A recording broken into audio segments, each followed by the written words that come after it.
it can never be too cloudy for you, Wayne. You know you need that sunshine, but hopefully it'll be a lot of sunshine with Grayson out there on the mound making his first start. It was a couple years in his first start as a Halo here today against the Dodgers. It certainly is for Grayson Rodriguez, as Rodriguez pitches in a major league game for the first time in 655 days. It has been a long road to recovery here for Grayson Rodriguez. Had that lat injury a couple of years ago, elbow problems, all kinds of setbacks last season. So Rodriguez ready to take the mound for a major league game for the first time, and incredibly amped up to do so here today. Yeah, he's ready to go. He's competitive as he can be. Big, strong right-hander with a good fastball, but his changeup is his pitch he'll go to for that big punch-out during the course of this game. Here takes the field. The Angels behind Grayson Rodriguez here today. Rodriguez made 43 starts as a Baltimore Oriole. He won 20 of them. And he was on such a roll in the second half of 2023. He was their Game 2 starter in the playoffs. He was excellent in 2024 before the injuries started to take. So the Angels are hoping that this is a guy who returns to that top-of-the-line form. And even when he threw a few spring training games early on in Tempe this spring training, he was throwing the ball well. Just a little bit of an arm fatigue, dead arm type of process. And when you haven't pitched in a long time, you're going to have that when you're amped up to try to throw as hard as you can. So really important for him just to be under control here in the first inning, especially against this Dodgers lineup. My go-tos for Grayson to have that big-time game here today is confidence in that heater. That fastball can be average around 96 miles an hour. You got to trust that, and then fade that changeup all day long. He will get a lot of swing and miss. I said the great season he had in 24. He had a 31.1% whip percentage with his changeup. So the lineup for the Dodgers, Mookie Betts not in there today. Shohei's leading off. Andy Pages moves up to the 3-hole. Kyle Tucker is back in there after getting yesterday off. The Dodgers have scored a whole lot of runs now in this series, 21 of them after 15 runs on 10 hits yesterday. So the Dodgers on a roll. They've won 4 in a row after losing 4 straight. And the defense behind Grayson here today, brought to you by Bertolo Chevrolet. Lowe, Trout, Odell, Moncada, Neto, Frazier at second base, Shawnowell at first base with Hoppy behind the plate again. But Frazier, already this season, been really solid as far as his defense goes. And he's already been turning 7 double plays, 24th game at second base, 1 defensive run save. Frazier can cover some ground and turn a double play very well at that second base position. Grayson Rodriguez, 26 years old. He'll turn 27 in November. So not only are you getting a guy still with some team control left, you're getting a young pitcher that can still round into the form that could put him in the prime of his career. I was actually surprised the Orioles let him go, considering how good he had been for them. Shohei Ohtani takes ball 1 to get things started today. Taylor Ward's a great player, we know that, but he only has 1 year there until he becomes a free agent. That's this year. So the Orioles gave up a lot to get Taylor Ward. And now Grayson Rodriguez in his Angel debut gives up a base hit to the first batter that he faces. Ohtani is on with a single. And that was a fastball. Take a look at our StatCast 3D powered by Google Cloud. The pitch arsenal for Grayson Rodriguez. That was a 4-seamer that was hit. And that 4-seamer he throws about 48% of the time. His changeup is his pitch. His wipeout pitch, slider, and curveball too. But you look at the batting average versus his changeup back in 2024. 4-seam fastball. He's got to be more consistent where he throws it. That ball was hit hard by Ohtani, over 106 miles per hour. Freddie Freeman looks at strike 1 on a changeup. Grayson Rodriguez said facing Ohtani was a throwback to Little League. Facing a guy who can pitch and hit. Shohei's homered off him before. And Shohei with a leadoff single here. Now Freeman. Swing and miss, 0-2. Freeman, a child Angels fan growing up. Mentioned it yesterday how much he idolized Garrett Anderson. He grew up about 20 miles from here.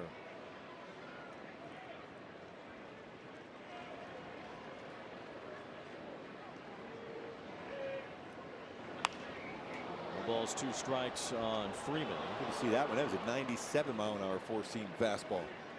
Up above the strike zone. The thing about Freeman, though, Wayne, and you've seen him many years too, he's really good going the other way. So fastball's up and away is kind of a dangerous pitch against him. An incredibly tough out. No balls and 2 strikes. Rodriguez working ahead of him, though. The breaking ball is laced toward the right field corner. That is a foul ball. Nice play down there. Well, if it bounces fair and hits that netting, we know now that it is still in play. And it's really a strange rule to have kept. Some of these rules are from years and years ago. And as netting has been extended down the foul lines, and in this case here at Angel Stadium all the way to the foul poles, it makes no sense for that rule to stay intact the way that it is. It's different now with the foul areas being in play on balls that should be out of play. 1 ball, 2 strikes on Freeman. This was the play yesterday when Shohei had a ball that landed fair and bounced into foul ground over the fence and off the netting, which would have been a ground rule double if that netting wasn't there, and still should be a ground rule double. That netting being there really shouldn't change that fact. 1 ball, 2 strikes on Freddie Freeman. Here's a ground ball grabbed by Shotwell with a backhand, flips it to second base. Neto hurries it to first. That's a double play. Nice job all the way around. No panic for Shotwell. We threw a nice little changeup over to Neto, but Neto seeing the pitcher going over there. Grayson did a real nice job getting to the bag before stretching. Nice double play turn. The most difficult one to turn is a 3-6-1 double play. Get to that bag as a pitcher and then you stretch. If you stretch early, you don't have as much mobility around the bag, but nice play all the way around. Neto got a lot on that throw over the top. Perfect throw. That'll make you feel good if you're Grayson Rodriguez. Get 2 outs with 1 pitch. Shohei doubled up on that play with Freddie Freeman rolling into the 3-6-1. Rodriguez, a nice big target there at first base. He's a first baseman size, certainly. As Andy Paez rolls one to third, might have broken his bat. Either way, it's Grayson Rodriguez with a scoreless first in his Angels debut. Center, Zach Neto leads off. Mike Trout in the second spot. Neto back in that number 1 hole as he's been putting it together lately. Shotwell hits third. Soler's the DH. Okada's in there. So is Joe Dell in right field. Josh Lowe back and left.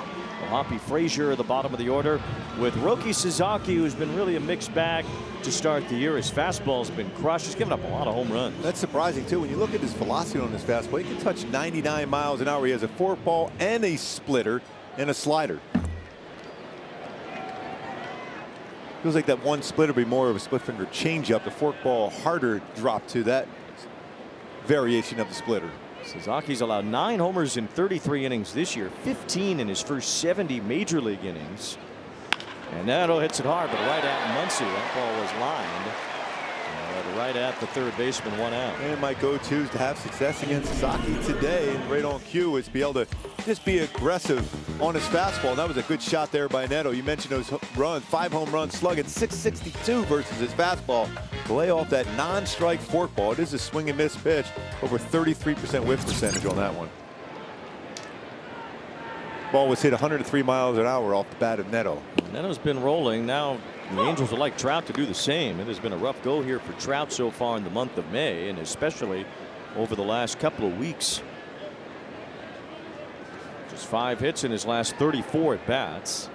And a breaking ball in there for a strike. That's that forkball for Sasaki. Kind of acts like a breaking ball sometimes, and acts like a changeup sometimes. Yeah. That's why you always think a forkball and a splitter. No balls and 2 strikes to count on Trout. In an effort to get Sasaki going, the Dodgers used him some out of the bullpen last year. Remember, he struggles as a starter at the beginning of the season, but he was really good in the out of the bullpen during the postseason. Trout almost hit there as Sasaki ran him off the plate. Sasaki throws hard, so to see his fastball getting pelted the way it is, why do you think that would be? It tells me that he's not confident in that pitch. It's almost like he's showing it. He's not trying to get hitters out with it, because when you're throwing that hard, you should get a lot of outs with that. That one was right in the zone for Trout, a forkball that stayed in a hittable location. Yeah, if you get that splitter or forkball upstairs, it's definitely a pitch you can hit a long, long way, especially getting warmer here. The baseball should fly pretty well here at the Big A today. Now, the Angels have not hit in this ballpark at all this year. 2 balls, 2 strikes on Trout. And it continues to be head scratching how this team in their home stadium has batted just .206. That is unreal. Well, you always think of during the, you take care of home and win your games at home and just try to survive, be about 500 on the road. That's a good season for you, but struggling big time at home, especially on the offensive side. Count is 2 balls, 2 strikes.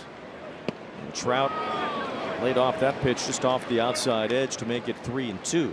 And breaking news, 3-2 count for Trout. Well, he's still been drawing his walks, that's for sure. Trout still with a high on base percentage for the season, entering today at .407. That's 7th best in the American League.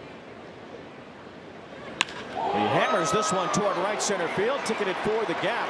It one hops the wall, extra bases for Trout, and it's a screaming double with one away. So 2 baseballs hit really hard already, and you know what? Both pitches were, Wayne, both fastballs. One was caught on the line to Muncy. This one in the right center field gap for a double. 7th of the season. It's good to see from Trout. That was nearly 110 miles per hour off the bat for Trout.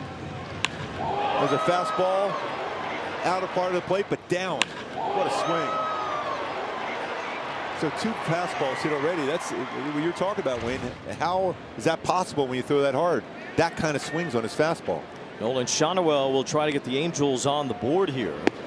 As he looks at ball 1 strike on the forkball from Sasaki. Angels have not had a lead in this series. Only 2 runs, which scored in the 6th inning yesterday when they were already down by 6.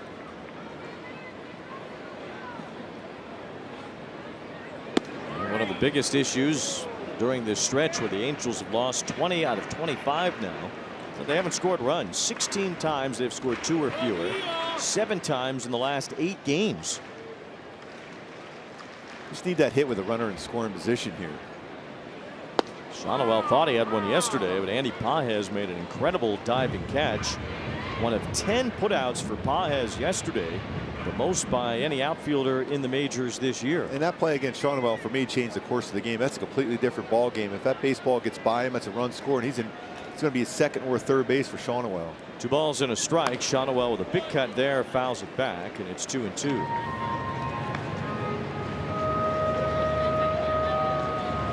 See that batting average versus his 4-seamer. You know, it's unbelievable. 369 slugging at 662 with 5 home runs allowed. 2 baseballs hit extremely hard already on the 4-seamer. I would imagine Shonowell is going to see a fork ball here. Let's try to catch that ball in the upper part of the strike zone. He's thrown a bunch in the upper part of the strike zone already in this 1st inning. See if Shonowell can tag one the way Trout did on the fastball. 2-2. There is one up again. No slider. Yeah, he got that right. I mean, that's the spot. Got away with that one. Naoki Sasaki, another Japanese sensation brought over by the Dodgers, had some incredible numbers while pitching in Japan, including a perfect game that he threw in 2022. And he gets Shonowell to strike out. And the pitch was in the strike zone and kind of in the upper half, but it was the forkball, and it got Shonowell to swing through it. It could be a nasty pitch. Mentioned just under 34% whiff percentage on that one, and not a lot of spin to that one. You talk about a spin rate on a splitter, 746. And we talk about some breaking balls at over 3,000, so that you can almost read the label on the baseball coming into the plate. So now 2 down in the inning. Soler trying to lay off on a pitch in the dirt. And he was able to. 1 ball, no strikes. See if Soler can get going again. And that 23 game on base streak that lasted close to a month. So important, Wayne, to get this run across here. 1 out double with Trout in scoring position. And that slider floats over the middle of the plate, taken by Soler for a strike. A lot of lost opportunities for the Angels with men in scoring position during this 25-game stretch. Ground ball left side and handled by Max Muncy. So Trout doubles, but that's it. Left at second. Nothing in the first.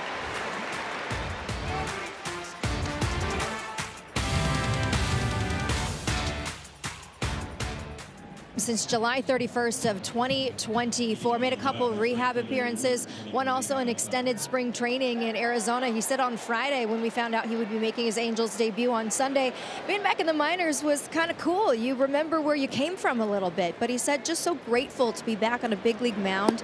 Credit to his family for getting through the dark days of the rehab process, just kind of wondering why certain things kept happening, and then finally getting here, working with the medical staff, kind of able to put a thumb on it, get after it, see what needed to be better, and here we are. He said he gave Perry Manassian a call, said, I'm ready to go. It's a fly ball to right, shallow off the bat of Tucker. It's dropping, and it falls in front of Adele. It's a base hit for Kyle Tucker that floats in. The leadoff man on here in the second straight inning with a leadoff single for the Dodgers. Well, 655 days is a long road, especially when it didn't really involve the type of surgery or the things that normally will set you back in terms of that regard for Grayson Rodriguez. So it was some setbacks and some frustrations, but he was uproarious about making his debut yesterday. Yeah, I mean, he's so pumped up. And like I mentioned so often, he's a great competitor, too. And he works extremely hard. Tell you what, when you have a changeup like him, you're going to get those little flares that fall in like Tucker just did. He's out in front, not a lot of exit velocity behind it, but sometimes, especially when you have the reputation with a lot of power that Tucker has, it's going to fall into the outfield, but that stay the course with that changeup and still utilize that pitch throughout the game. The ball's in a strike on Teoscar Hernandez, and he did have a surgery. There was just a little cleanup in that elbow at the end of last year. He'd already been out for over a year by the time he did have any sort of surgery, so it wasn't like it was an operation that it's going to be a long road. There was just a lot of little things that kept him off the mound for a long period of time. 1 ball, 1 strike. And that fastball pumps in there. 96, that's where you want to see Grayson Rodriguez. There's a lot to like about that fastball, too. When you look at him and his body, he's got a strong lower half. You feel that once he gets through this, what he went through, especially with the elbow and a little bit of shoulder tenderness in spring training carried at the beginning of the season, he's going to be a quality, really top of the end rotation guy with that body he has. Swing and a miss, and there's his first strikeout in an Angels uniform. So he's been involved in a double play already, a 3-6-1, then he picks up his first punch out. That's a pitch too, even though it's the upper part of the strike zone. It's a tough one to hit as a right-handed batter against a right-handed pitcher. Rodriguez had 259 strikeouts in 238 innings as a member of the Orioles. And really, it was about a year and a half's worth of work there, but it was dominant at times. Rodriguez had some really good performances during his tenure with the Orioles. Had a 10 strikeout game against the Red Sox in May of 2024. And a 13-win season that ended in July. So he threw the first pitch curveball. You could tell he was a little frustrated. First one, that's just trying to get a feel for that pitch early in the game, and came back with a high changeup. We say it often with Max Muncy, you got to get him out in the strike zone. 2-0 the count on Muncy here. He had a good cut of that. 2 balls and 1 strike. Muncy has had a really solid season. 12 home runs as he has mashed his way to the Dodger lead in that category. Although most of his homers have been solo shots, he only has 19 RBIs. At one point, he had 8 homers and 9 RBIs on the year.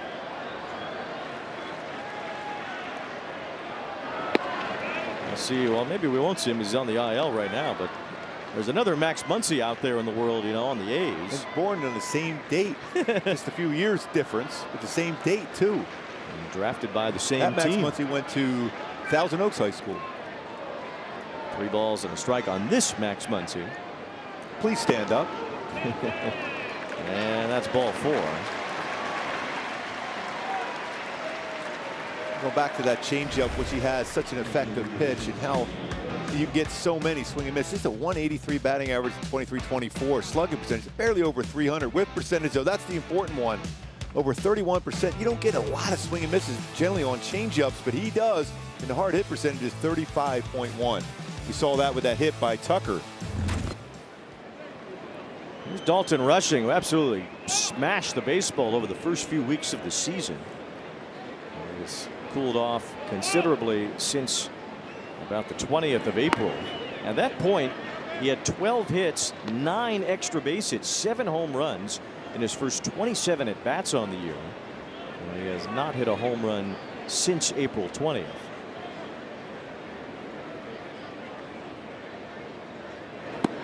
Watching Max Muncy is a trail runner. Tucker is a good base runner himself at second base. So far, Rodriguez doing a nice job of varying that look back there, but having a tough time with that feel with his changeup, that fastball out of the strike zone also.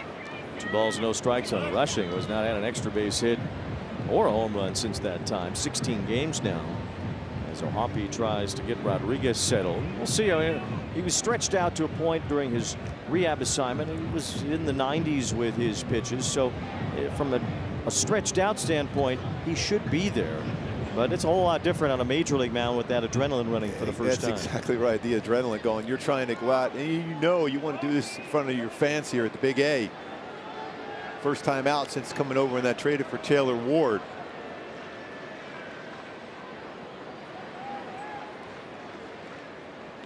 Swinging a foul tip, and it's 2 balls and a strike. This is a great pitch, and sometimes just slowing it down. That's one of those times as a catcher, that conversation, just to be able to slow him down. That's a perfect changeup. See how far out in front he is on that one. Even though a lot of the strike zone with it, he was out in front. Well, he pronates his wrist on that pitch, and he really kind of honed that pitch with Josh Tomlin, the former major leaguer. They work out together in Texas. Tomlin taught him that pitch and showed him how to grip it and throw it. And it's really blossomed into his best pitch by far. 3-1. That fastball misses, so now back-to-back walks. The bases are loaded here, and Miguel Rojas due up. He's out there throwing that football. Part of the reason is to be able to get out in front with that. A lot of times when you think throwing a football, it almost simulates throwing a slider, which I think besides his changeup, that's a pitch that has to be able to have a feel for. It's the same throw. When you're throwing a football, it's exactly what you're throwing when it comes to a slider. Well, here's Rojas, who gets a great hand from the Dodger fans here. And in the long history of the Los Angeles Dodgers, the Brooklyn Dodgers, the Brooklyn Bridegrooms, and so on and so forth back in the old days. An incredible history as Rodriguez needs a new pitch con.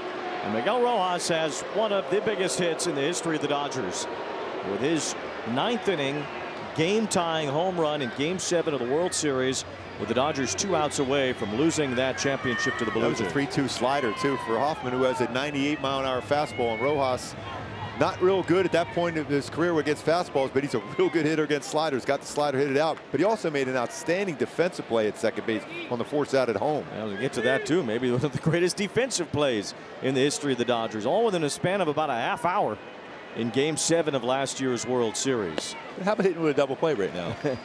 Angels would like that. You know, the moment makes the man sometimes, and certainly that was the case for Miguel Rojas last October. 1 ball and no strikes. Help him out. That's that slider we were talking about, that simulate when you're throwing a football.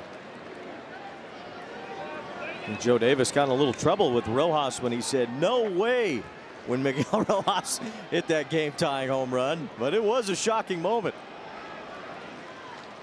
There's a fly ball to right field as Adele gets set up for a throw here. It's pretty deep. Tucker is on his way to the plate. Here comes the throw from Adele. It's cut off. Tucker scores, and the Dodgers a 1-0 lead.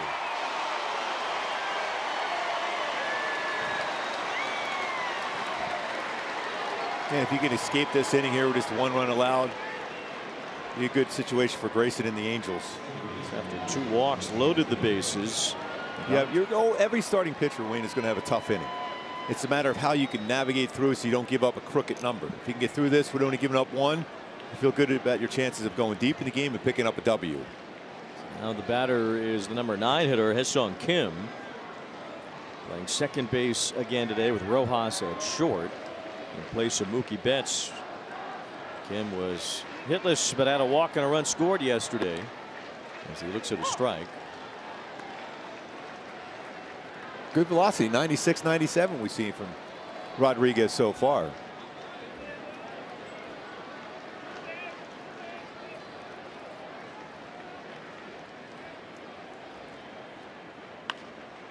Kim fouls one away. I mentioned Kim yesterday as the first Korean player to win a World Series, really the first position player.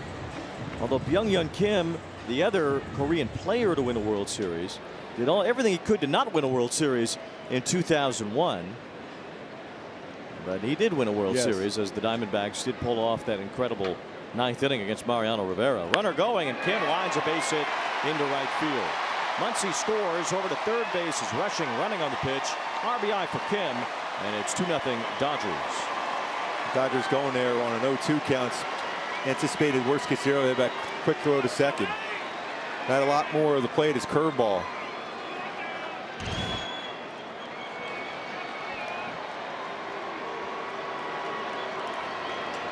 Now Mike Maddox goes to the mound. A couple of walks turn into runs.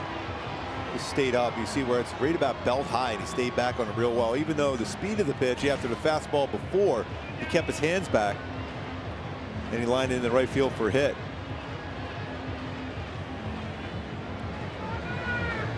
Well, the Dodgers strike for a pair. Shohei is the batter, and we'll take a ride with Hyundai. A car that sees what you can't, how it should be. The Hyundai Tucson. Dodgers are hoping that yesterday got Shohei going, even though his 5 RBIs all came late in a game that had pretty much been decided. Ohtani's only hit 188 so far in the month of May, so they're hoping that with a little more bat speed back in there, and Shohei can find his offense again. He's only hit 1 home run in the month of May. He bats here against Rodriguez, who he has homered against in the past, and there's a strike. 97. Still feel you can get above the hands inside. Shohei, when he falls behind in the count, he's not homered at all this season. Out of his 7 home runs have all been when he's ahead or even. Ooh, that's a good job by Ohtani to get to that one. That changeup. He's left a few of them upstairs. Mentioned a field pitch, a changeup is, and you first start out and so long. Sometimes tough to have that consistent feel for your changeup. Ohtani with a base hit his first time. Dodgers have 2 runs, 2 hits in this inning. And a little tapper foul. One thing Ohtani did yesterday was make some history in the regard of a 5 RBI game against his former team that he won an MVP with. Vladimir Guerrero was an MVP winner with the Angels as well, and he had a 5 RBI game against them as a member of the Rangers back in 2010. 7th time that has happened with Shohei driving at 5 yesterday. Still 1 ball, 2 strikes. I think if you see Kim going, and at some point here, I think you'll see that fake throw the second, quick to third. That fastball, by the way, was 99 miles an hour that Shohei was late on. I wonder if he tries that changeup now.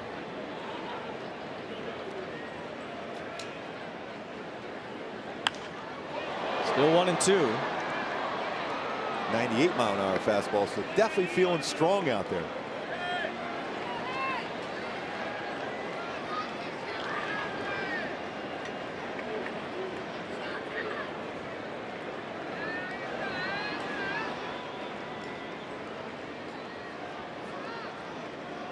Runner going from first, and he'll steal second base uncontested. Oh, Hoppy thinks that might have been strike 3. And I think he's going to be right on this one. After Angels challenge powered by T-Mobile, Shohei Ohtani takes strike 3, and the inning is over.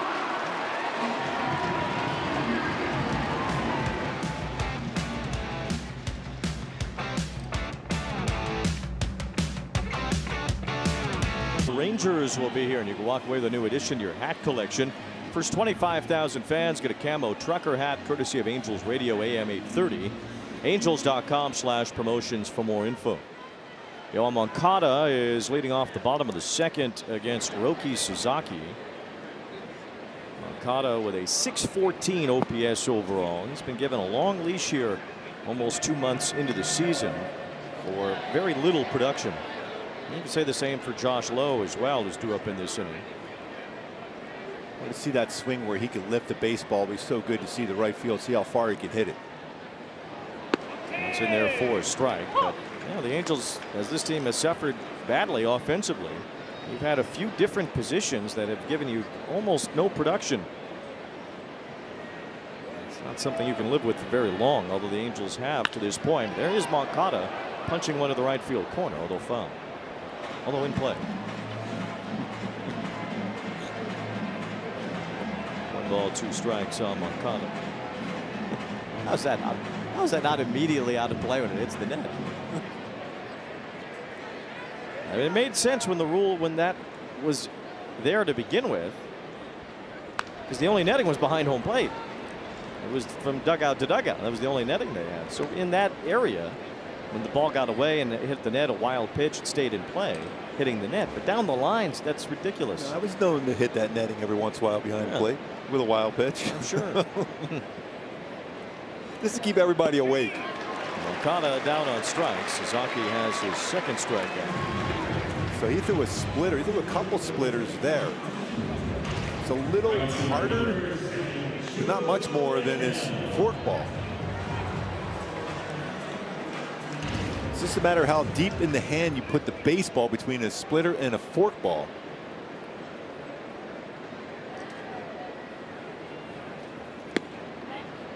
Adele could not hold his swing there out in front against Suzuki. Adele has had some issues in day games in the past, has not had any this year in day games. He's at .313. He has 13 of his 27 RBIs in day baseball this year and half of his home runs. But he's behind here 0-2. A couple of check swings. And now all of a sudden he's got a feel for the splitter.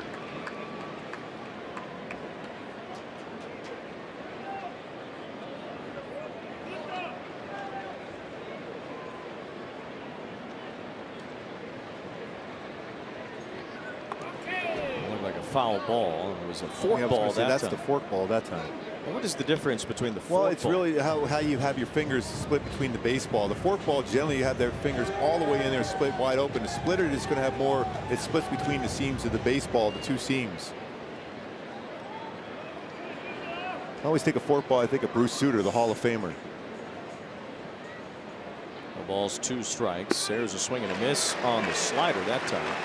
So a fork ball and a splitter sound pretty similar, but there is a little slight variation. You see right there, you have the baseball all the way in on the fork ball, but the splitter, you're just splitting on the seams of the baseball. So there's fork ball, here splitter. A little bit different action on it. Very similar velocity of the pitch, but it's going to be a little bit more of a drop on the fork ball that I said that Bruce Sutter went to the Hall of Fame using. 2 outs with Josh Lowe at the plate. You see the difference here. The left is the fork ball with the wider grip. Yeah, exactly. And then more so on the splitter, you're just going towards the seams. It's a little bit less. I'll tell you what, that's a lot of pressure on your forearm and your elbow too. Suzuki, just 24 years old, signed by the Dodgers last year. Another Japanese sensation coming over. Bouncer foul off the bat of Lowe, although he has not pitched quite like it yet. Missed a lot of time last year to shoulder injury. Came back and was pretty good in the playoffs. 1 run allowed in 10 2/3 innings. Had 3 saves in postseason play after returning.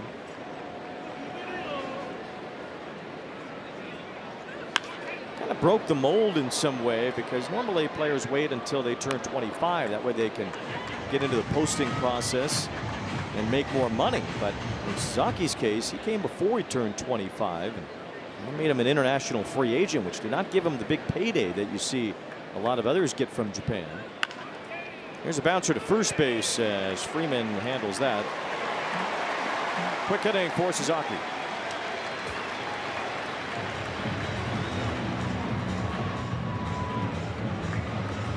Rock and roll, something to believe in. You have your guy here you brought in a deal, Grayson Rodriguez. He had that tough little last half inning. Hopefully turns it on and be able to put up some zeros from this point forward. Believe in your starters and get the offense going and win this game against the Dodgers. It seems like every time the Angels get into a predicament with bases on balls, they pay for it. Certainly did yesterday. Jose Soriano was cruising into the 6th inning, and all of a sudden lost command. The Dodgers just waited him out, and it turned into a big inning and a huge lead by the end of it.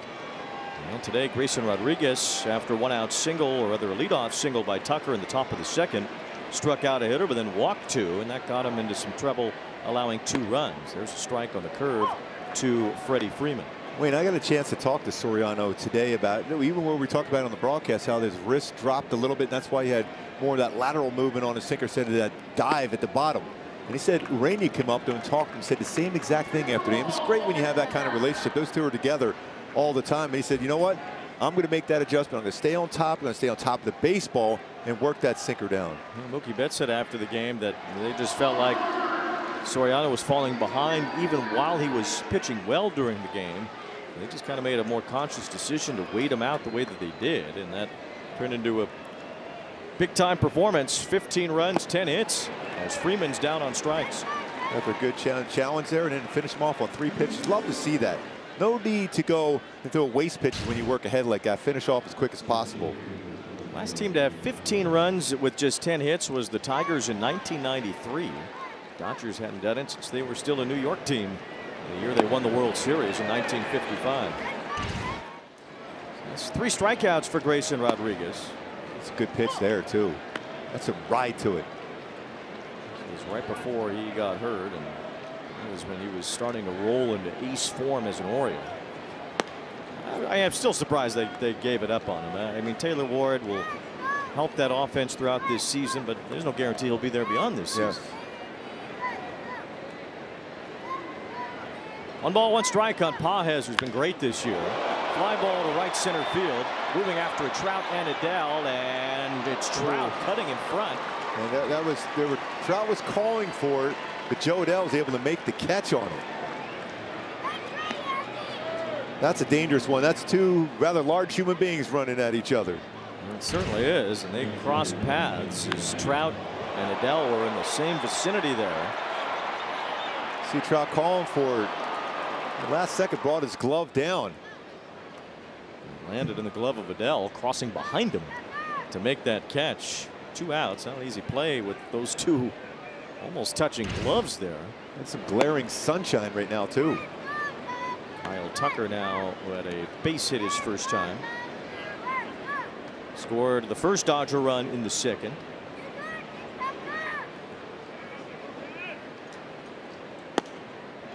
Fastball strike, and it's 1 ball, 1 strike on Tucker. Go back to that 24 season, 48% fastball usage for Grayson Rodriguez. He's starting to have a better feel for his fastball. That makes these pitches better. That's the best curveball he's thrown now. Stayed on top, had the 4-seamer now. He had the good delivery with that curveball out over the front leg. Well, that's when you look at that as far as average fastball velocity at 96.3. Tucker hits it hard. Diving stop by Adam Frazier, and Tucker's out to end the inning. Frazier went down to make that play on the dive. 1, 2, 3 for Grayson Rodriguez with some help on the end of it from Adam Frazier.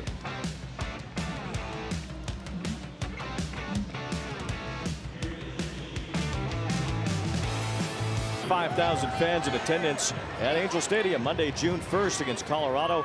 Walk away with a new City Connect cooler tote courtesy of Yakult probiotic drink. Angels.com/promotions for more info. Good crowd here today. I saw some fans came all the way from Montana today to watch the game. They couldn't wait to go see Mike Trout. Mike Trout will do something special for them today. The ball's 2 strikes. Why wouldn't you come from Montana or anywhere else? And they were just telling me they had snowed this the other day. I'm like, wait, give it a little time. We'll see some sunshine. We got some sunshine working right now. The ball's 2 strikes on Logan O'Hoppe. It was a little cloudy this morning, and just before the game started, the sun started to peek out. 1 ball, 2 strikes on O'Hoppe. Suzuki has been around the plate so far. Only 9 pitches out of the strike zone out of his first 35. That's not something you'll see often from him, but if he throws strikes, he is very difficult to square up. Still got to sit fastball against him and react on that fork or split upstairs. The Angels saw him at Dodger Stadium right before the season started in those exhibition three-way series games, and he was wild in the first few innings of that. Has not walked anybody yet so far today. 2 balls, 2 strikes on O'Hoppe. Chopped off the plate and foul. Suzuki has walked at least 1 hitter in every start, multiple hitters in 5 of his performances so far. Just has not been crisp as a major leaguer yet. The Dodgers certainly believe in his arm, and they think that he'll get there at some point. Swing and a miss, strike 3. That was a good slider, maybe the best one we've seen so far today. 4 punch outs in the game already for Suzuki.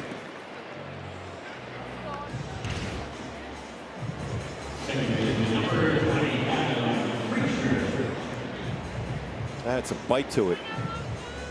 Different action than is compared to the forkball and splitter. Now, Adam Frazier, I think right now, first pitch look fastball. If it's elevated, that's a pitch he can do some damage to.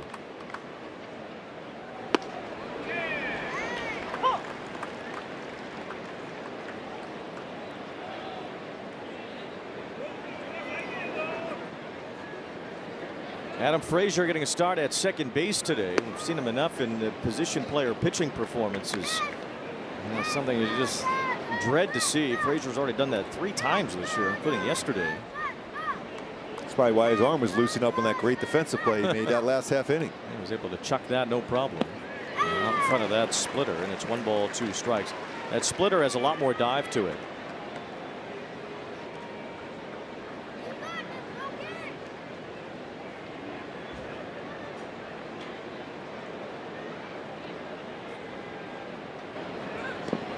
There's another one diving out of the zone for strike 3. As Rushing flips it over. That's 5 strikeouts now for Suzuki. His season high is only 6. Here's Zach Neto, who has turned things around here of late, and he has really hammered the Dodgers. You go back to his last 10 games against them, he has hit .389. Yeah, last season he did crush them there, including 4 doubles and 3 home runs, 8 RBI. Even his first at bat today, the line shot that Muncy caught. Suzuki has never had more than 6 strikeouts in a major league game. He already has 5 the first time through the lineup today. Neto in a season worth of games against the Dodgers. That doesn't even count the triple play. If you take the 3 total bases he took away there, he'll pass the others. Fly to right, moves Tucker over toward the corner, and Tucker runs it down to win the inning.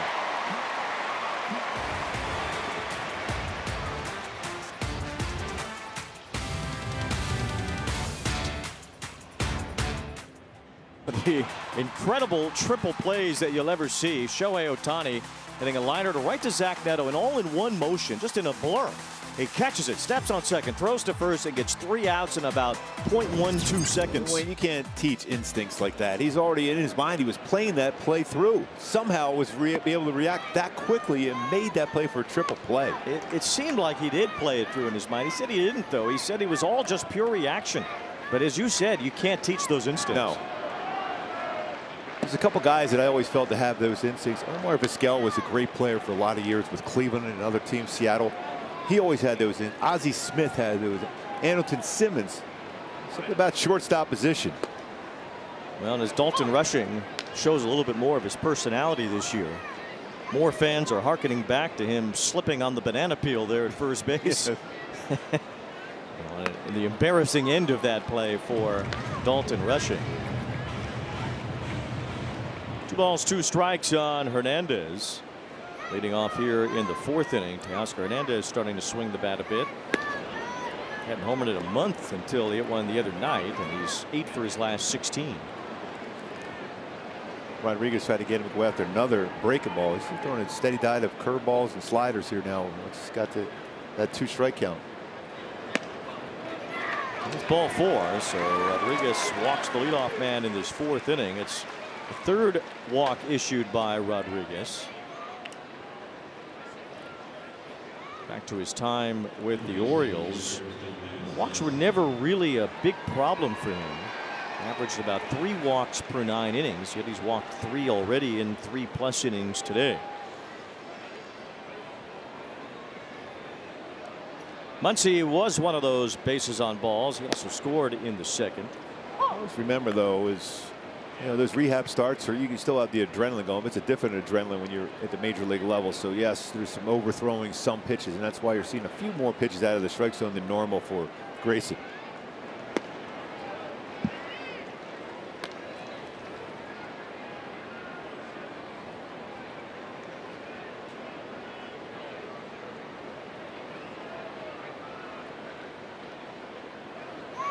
One ball, 1 strike, the count. That's fastball in there, and it's 95. And again, when you see Rodriguez touching this velocity, you feel like he's going to get back to that form pretty quickly. Yes. Like I said, uses that lower half of his body very well. 1-2 the count on Muncy. Big 6'4" right-hander. He's from Nacogdoches, Texas. He's kind of a Texan through and through. Born in Houston initially.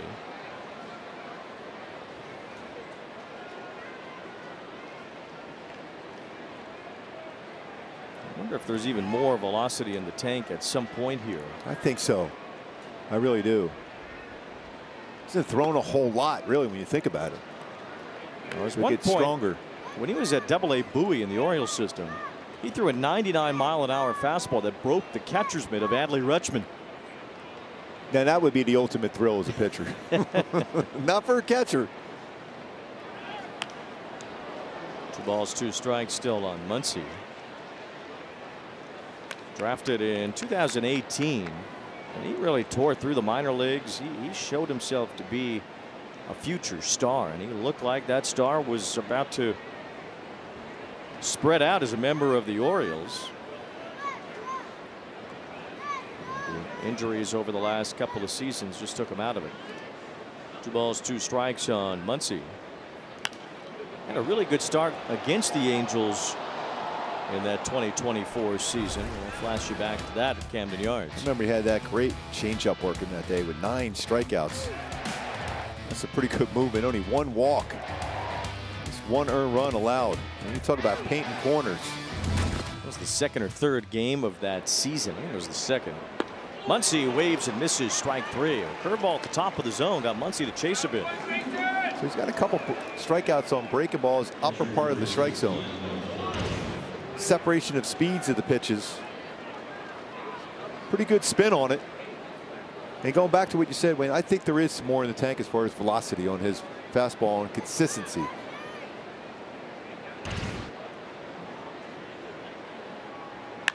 Dalton rushing with a fly ball to center field, hit well. Trout's back for it. He's out near the wall, and he has just enough room to haul it in. Rushing flies out to deep center. 2 outs as Hernandez goes back. Just an out. Just an out. Hit well.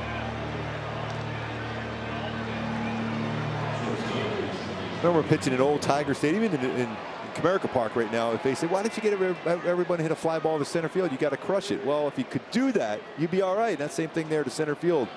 Down the lines, it's a home run. Center field, it's an out. I never figured out how to do that one though, Wayne. I wish. I bet so.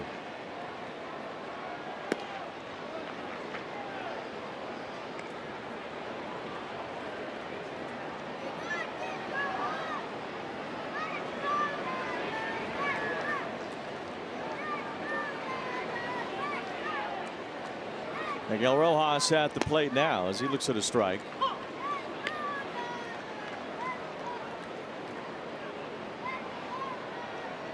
Four-seam fastball at 41%. That changeup at 29% so far. But I'm liking what I'm seeing from his slider.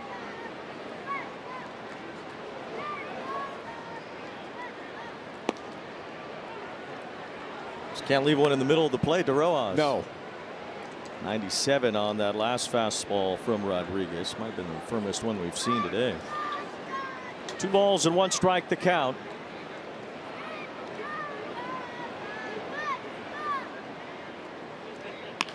Hit hard and through into left field. That was a breaking ball in the center of the plate. And that's exactly what we just talked about. And I think part of the reason why I was able to make contact with that was because it was in the inner part of the plate. If it goes away, even though elevated, I don't think he gets that good of a swing. And it wasn't crushed, but he hit it the right spot. The Dodgers keep the inning going here. 2 out, 2 on, and Kim will bat again. Kim had an RBI single earlier. Remember, I was an 0-2 pitch.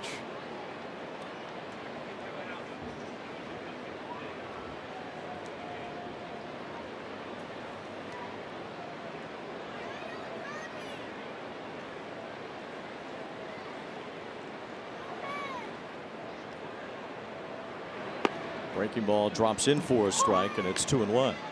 You know, it's 2 pitches really when you think about it. He gets Max Muncy on a curveball. See, it's away on him and it's elevated, but this time his curveball is on the inner half of the plate. You could still even be out in front enough, but you keep your hands back, you get a base hit on it. That's the difference between the outer part of the plate and the inside part, especially on a breaking ball. That's not by design necessarily, because that's kind of slipped out of his hand. Didn't get that quite where he wanted to over the front leg, but it still had him out enough, but he kept his hands back and was able to get it. If it's away, he's not going to be able to do so. Just off the outside corner there. 1 ball, 2 strikes. Kim fairly tough to strike out. Tends to put the ball in play. And Rodriguez does have 4 strikeouts already today. 2, 3, 4 coming up for the Halos. The bottom of the 4th for Grayson to see if he gets some run support. Get through this inning with a 0. Slapped foul, and it stays 1 ball, 2 strikes. But another 97 on that heater. Even within the machinations of this game, we're seeing Grayson Rodriguez's velocity pump back up into the high 90s now. A pretty good indication why, Wayne, it's tough to strike out Kim. That was a 97-mile-an-hour fastball on the outside part of the plate down, and he still fouled it off. Just that quick punch from Kim. And here's a punch to first. Shonowell backhands. It looks to second, now throws to first, and Kim wins the race to the bag. It's an infield hit. Everybody's safe, and the bases are loaded for Shohei.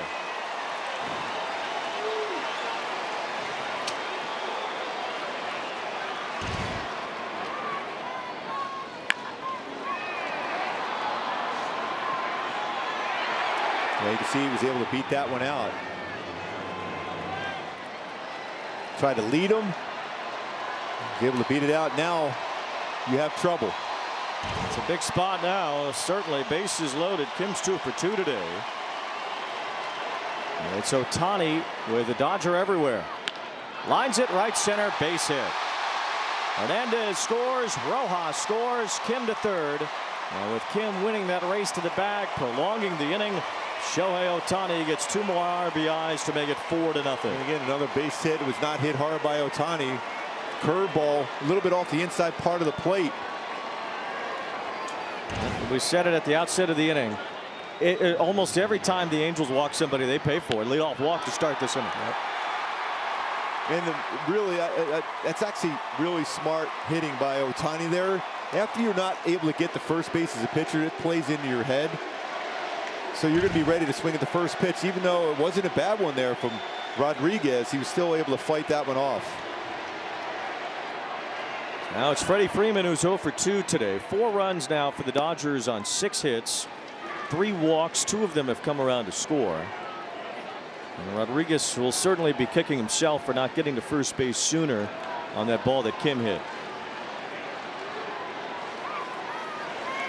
And that's why I say it's such a difficult one, the next batter, and the next batter being Ohtani to boot, where you know in your mind that anything hit to that right side of the infield, you're over there as quick as possible. So all of a sudden that negative thought creeps into your head. A couple of big innings with high pitch counts has put Rodriguez at 75 pitches in 3 2/3. Rodriguez falling behind Freeman now 3-0 with Pages on deck. Dodgers have outscored the Angels now 25-2 in this series.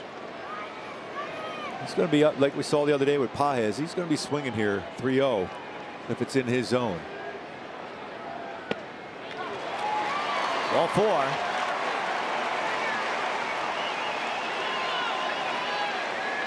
Fourth walk. Bases loaded again.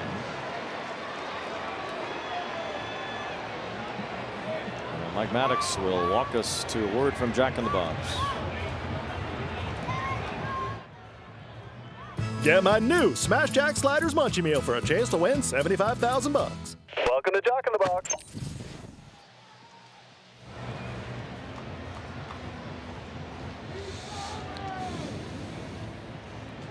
Frustrating right now. Frustrating because you made a pitch to get out of an inning and you just a little bit delayed going to first base. You got to get over and make your play defensively too. Yep. Which Rodriguez did not. Extended the inning. And frankly, with the way this team has been hitting, 4-0 seems like a lot. Andy Pages can make it a lot more. He has been their best run producer so far this year. 39 RBIs for Pages. Second in the National League. He's at .415 with runners in scoring position.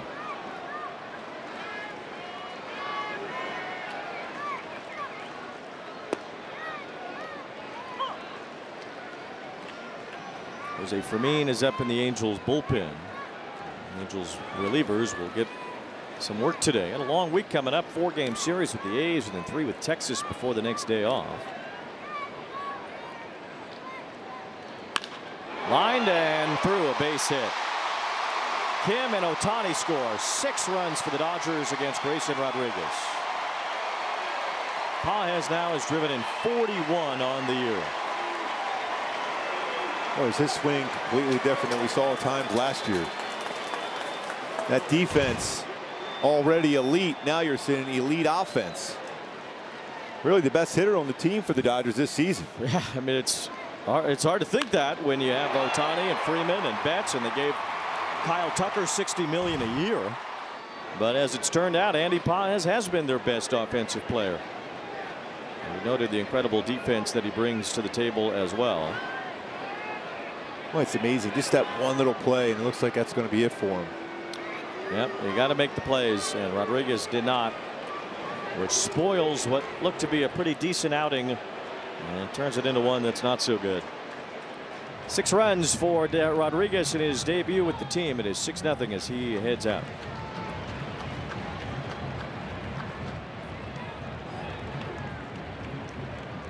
Ford of Orange step up to the plate and drive home a winner today at Villa Ford of Orange. By the OC Healthcare Agency, your mental wellness resource. Angels and the Dodgers played Freeway Series games all the way back to the 1960s. Those were all exhibition games until 1997. This is the 30th season in which the games have counted among interleague play. Seems crazy to think that interleague play has been around that long already, almost 30 years. And this is the 30th season of interleague play. Kind of hard to even believe that they didn't always have interleague play. Why didn't they? I would have loved that. Yeah. Baseball tried to institute it back when expansion started. And it just kind of was one of those things that dragged along. But the one thing it did, you know, it made the All-Star game a little bit more intriguing in the World Series because you didn't face any of those clubs during the regular season, though. Yeah, even the World Series, you're right. It was always more interesting, at least. Still, the World Series is always interesting, but it had a different wrinkle to it, I should say. Here's Tucker driving in another run. Freddie Freeman comes in. Racing to third is Pages. 7-0. Tucker doing Tucker things against the Angels. And Tucker's always crushed this team. Back to his Houston days, even last year as a Cub. Yeah, remember, he was struggling, and then all of a sudden came in and got hot. Kind of struggled again after that. It was just a brief respite against the Angels. And the Dodgers have batted around once again. When you look at this, 27 home runs. It's active players, an OPS over 1,000. Dodgers batted around twice yesterday. It's a foul ball. And they batted around again here in this inning. Run charge to Rodriguez. And ultimately, Grayson Rodriguez showed you some potential for what should be a building block year for him as he rebounds from missing a lot of time. But he didn't cover first base, and that turns out to really be a big blemish on him here today. Man, Wayne, I'm telling you, as a pitcher, whenever you do that, it gets in your mind right away. And I think I played a part in it. You had a tough time getting through the inning after that. Because you know you made your pitch. You know you should be out of the inning. The defense made the play behind you. There was no real play at second base for Sean Wells, so you got to be there right away no matter what. And he'll play that over, and he'll make the changes to make sure that never happens again.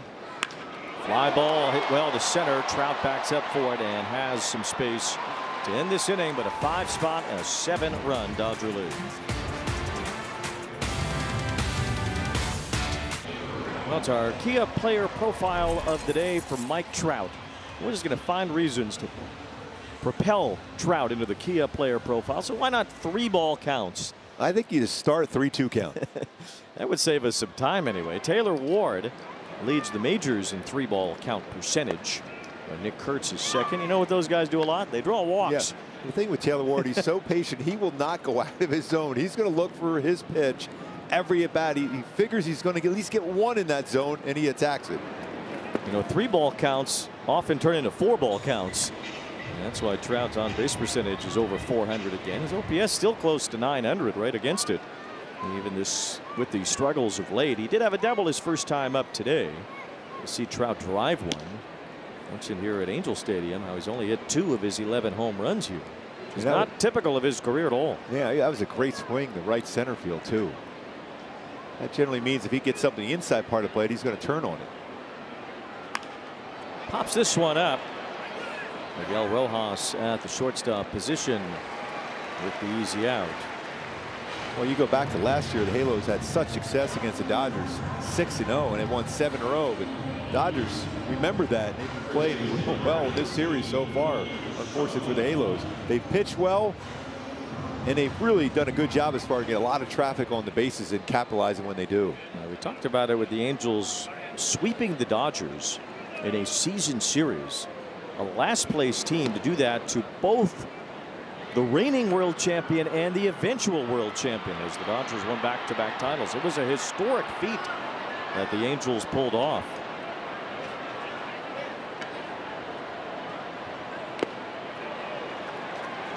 But so far this year it's been all Dodgers. Dodgers have not swept a series here at Angel Stadium in front of fans ever. A lot of fans certainly that are getting to watch this one if the Dodgers do go the distance today, up by 7 already. Another huge crowd here again this afternoon. We've seen 45,000 each of the first 2 days. Could be right around there again today. But this would be the first Dodger sweep in this ballpark in front of fans. They did it in 2020 during the pandemic with nobody here.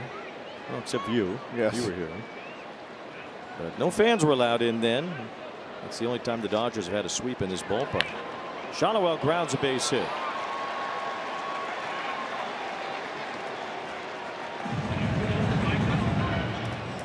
Splitter. A little bit more elevated. Good swing there for Shonowell.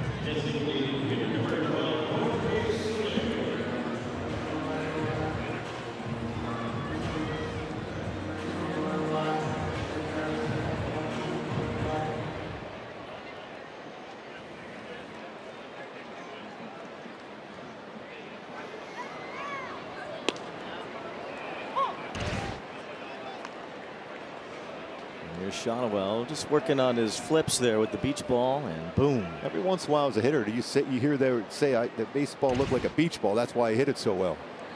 This one lands in the front row right behind home plate. It's right by my pals from Montana. Those were the Montana folks. Yes. Huh? Right next to the little guys right there looking for it.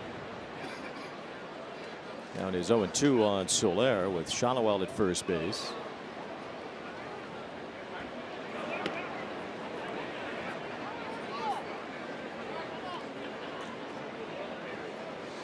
It's a big crowd here. The Halo is averaging over 36,000. The Dodgers are averaging 50,000. The Padres over 41,000. So, boy, the fans in SoCal are loving their baseball. Yeah, baseball in Southern California. It is a beautiful thing.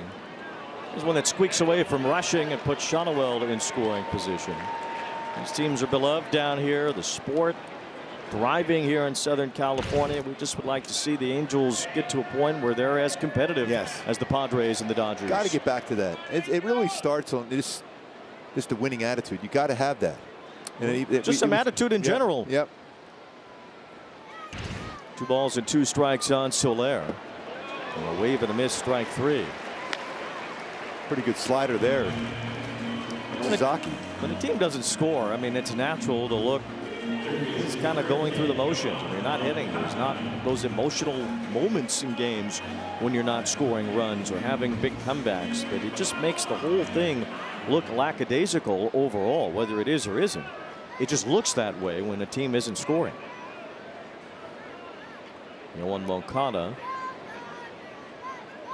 fouls one back. No balls and 1 strike. I know you try to simplify it when you're at the plate, but I really come down to even talking over the last few seasons. Whenever there's ruts you go in as a hitter, you still have to, your mindset has to be, I have to look for my pitch. I cannot look for all the pitches around the quadrants of the strike zone. I still have to stay in my zone where I can be effective. Bouncing ball, and it bleeds into right field. A base hit. Shonowell hits for the plate. RBI Moncada, and the Angels get on the board. Base hit with runner in scoring position. That was a fork ball.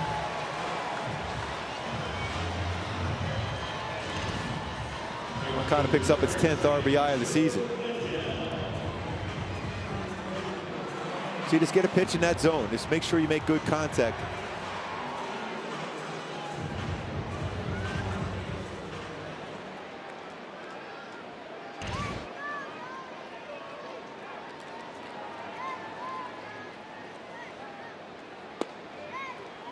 Strike 1 to Joe Adell.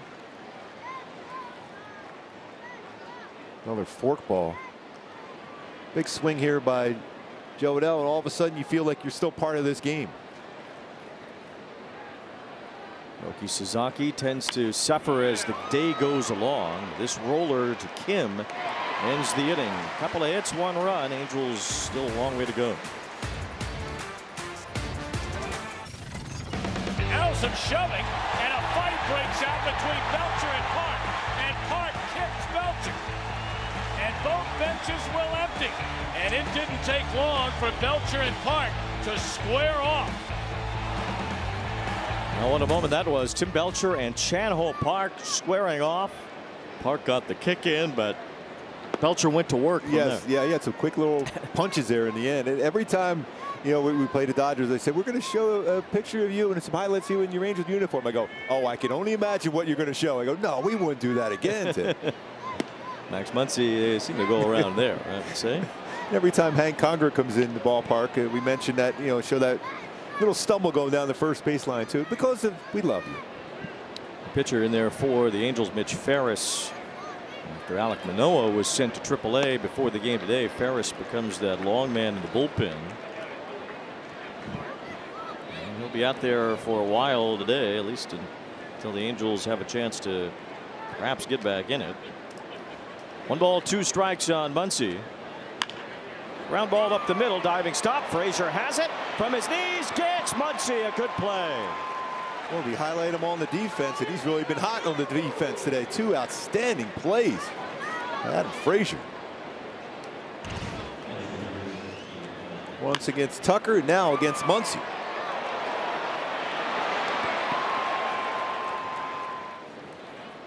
Showing some range. Off balance throw, gets Muncy. Dalton rushing with a walk and a fly out today.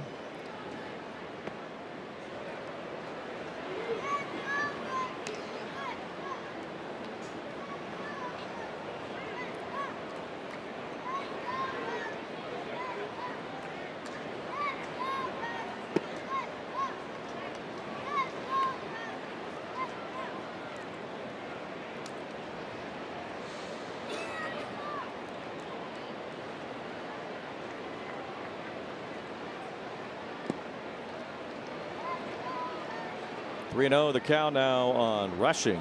Flight out to deep center field. Send Trout all the way to the wall.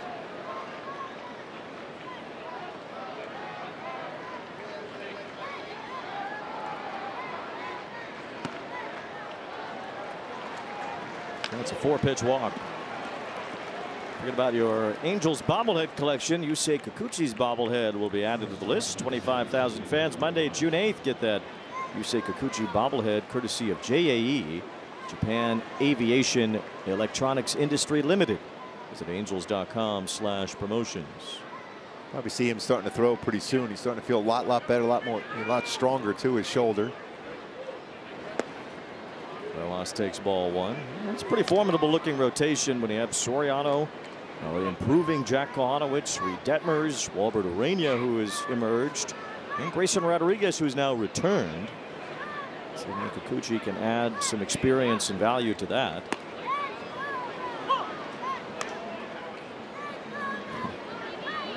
One ball, 1 strike on Rojas, who has an RBI on a sac fly and a base hit and a run scored today.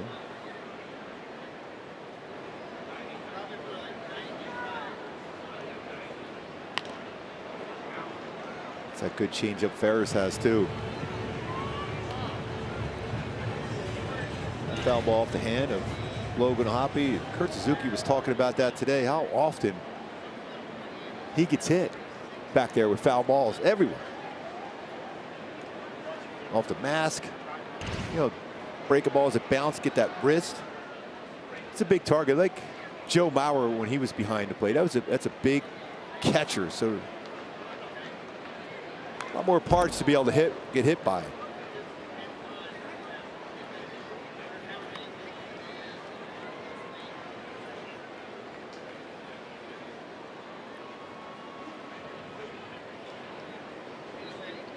Still amazing after all those years how Joe Mauer won batting titles as a catcher. A Hall of Famer, Joe Mauer. There's a ball shot up the middle. Neto scoops, flips to second for 1. Frazier to first, double play.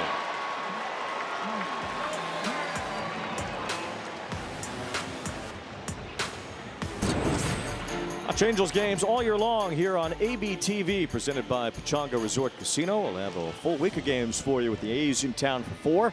The Rangers for 3. Some division games. Finally, the Angels haven't played any since the first weekend in April. Texas played well today down here in Houston. They were able to win that one. Houston won some games against them of late. They won 8-0. The Rangers. Some crazy games in other city rivalries today. Yes, the extra Mets, inning ones, huh? And the wild finishes. The Mets had a 3-run homer with 2 outs in the bottom of the 9th. Tyrone Taylor to come back and beat the Yankees eventually in 10 innings. 7-6 as the Mets won 2 out of 3 against the Yankees in Queens. The Cubs and White Sox had a back and forth game where Tristan Peters hit his first major league home run in the bottom of the 8th. A 3-run homer to put the Sox up by 3. Then Michael Conforto hit a game-tying homer in the top of the 9th inning to send the game to extras. Cubs got 1 in the top of the 10th, and then Edgar Caro hit his first homer of the year in the bottom of the 10th to walk it off for the White Sox. Wow. They beat the Cubs 9-8. How about the White Sox this season? They are now 2 games over 500. Peters and Caro each hit their first home runs of the year, and Peters hit the first of his career. Tell you what, we've seen them enough already this year, the White Sox. They're playing some really tough, gritty baseball, too. Yeah. In 1983, when they won the division under Tony La Russa, it was a team like that. They called it winning ugly. And they won ugly, and they certainly did today. 9-8. Cubs bullpen really gave it up in the end. Cubs have a lot of pitching issues from an injury standpoint right now. That division is so wide open to that NL Central. Wow. Yeah, wide open in a different sort of way than the AL Central or the AL West. They're wide open because nobody's grabbed it. The NL Central's wide open because everybody's playing well. You have 3 teams that are 9 games above 500 or better, and everybody's over 500 in that National League Central division. And as much as the Halos have struggled, you got a 4-game set with the Athletics. If you somehow put it all together, you can pick up some games immediately against a team in first place. Yeah, that's the benefit. That's how crazy this division has been. The benefit of division games, certainly, although the Angels, with a loss today, would be 15 games under 500. And it's beyond just a cold stretch now for a team that some believed their best baseball was ahead. Well, we haven't seen it yet. Josh Lowe with a line drive base hit up the middle.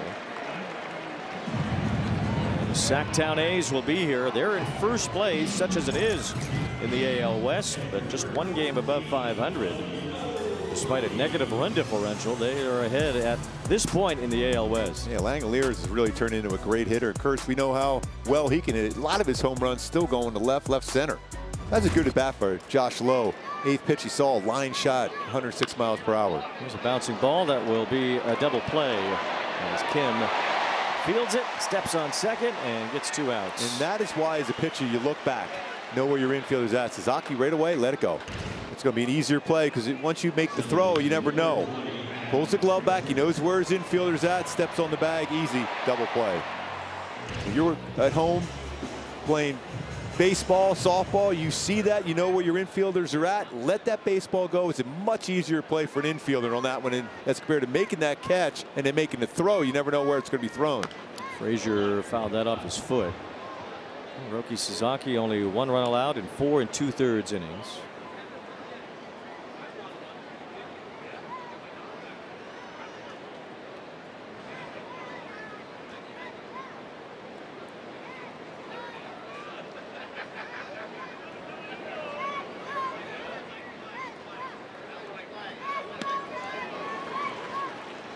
He's made some really nasty pitches. Adam Frazier so far, Sasaki has. He's thrown a fork ball, splitters, and now a slider. It's 0-2, and it's 0-3. Sasaki strikes him out.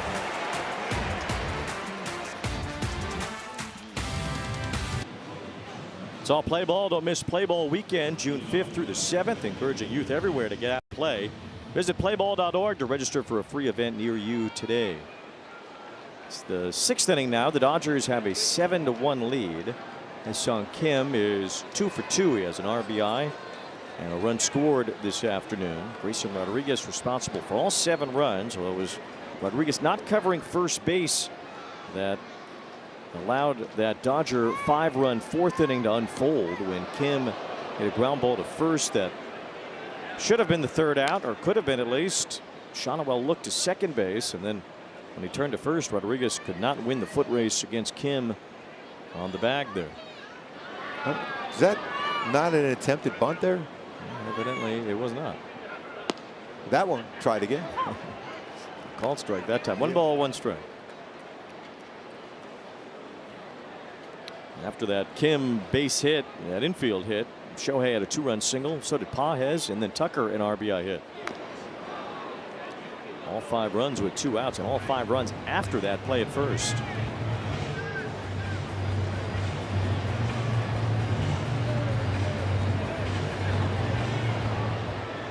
One of those ones too is you'll remember that one, and you'll guarantee anything hit to that right side of the infield from this point forward, you're flying over there to first base. Kim reaching on the changeup for strike 3. Mitch Ferris has his first strikeout. 1 out here in the 6th inning. One of those situations for Ferris where he might have to eat up 4 or 5 innings here today. Yeah, no off days for a while. Yeah, if the Angels Memorial Day. A week from tomorrow, so if the Angels don't make it a closer game, we'll see Ferris as long as he can stand to be out there. 1 ball, no strikes on Shohei, who has 2 hits, 2 RBIs, and a run scored today. That's 7 RBIs in his last 5 trips to the plate, including 5 runs knocked in yesterday. 2 balls and no strikes. A little concerned for his offense, as he has really devoted himself to being a pitcher this year. The Dodgers have given him some extra days off in terms of his hitting. As he looks at a strike here, and it's 2-1. The offense not quite the same as we have come to expect. I firmly believe you're going to see him hitting on the day he pitches real soon. Just my conversation with him today. I think it makes him, in my opinion, a better pitcher too. Well, he can't be much better of a pitcher than what he's been. But it makes, but also he can drive in some runs for himself. 2-2. I don't know if he needs him. He's been unbelievably good on the mound. It's just really a matter if he continues to pitch this way. Really, he pitched that way at the end of last year too, when he came back from having that second elbow surgery. I mean, he was incredible when you look at 22 for the Angels on the mound, though. I mean, unbelievable. He's called out on strikes here. Second time he has struck out looking today. In the 2022 season, the best Shohei has pitched in a full year of pitching. We'll go back to when he was 4th in AL Cy Young voting that season. Also, what do you have? 36 home runs that year too. Yeah, that was a good year. Yeah, it's a keeper. At a 2.33 ERA, won 15 games. He had what, 216 punchies? 219. Yeah. 219. I took 3 away from him. Yeah. Just to keep him on, keep him honest. You know, and Judge hit 62 homers that year, and I don't know how you keep the MVP away from Shohei that year. Yeah. Well, that was the one time in this 5-year stretch for Shohei that he didn't win the MVP, and he was runner-up to Judge that season. 2 MVPs in each league. Only 2 players have won the MVP in each league, and both spent some time with the Angels. Frank Robinson did too near the end of his career.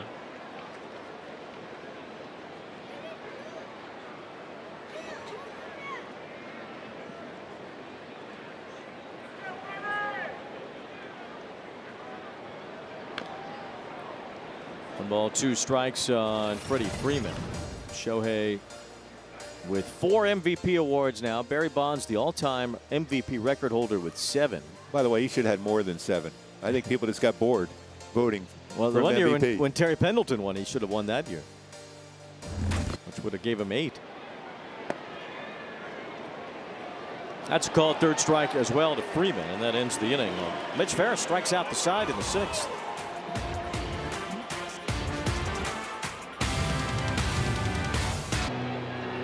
Getting off for your Angels, shortstop number 9, Zach Neto. Get ready for the World Cup, and we bring the pitch to the Big A with an Angels soccer jersey. The first 25,000 fans Friday, June 12th against the Rays. Take home an Angels soccer jersey courtesy of Miller Children's Women's Hospital. Angels.com/promotions.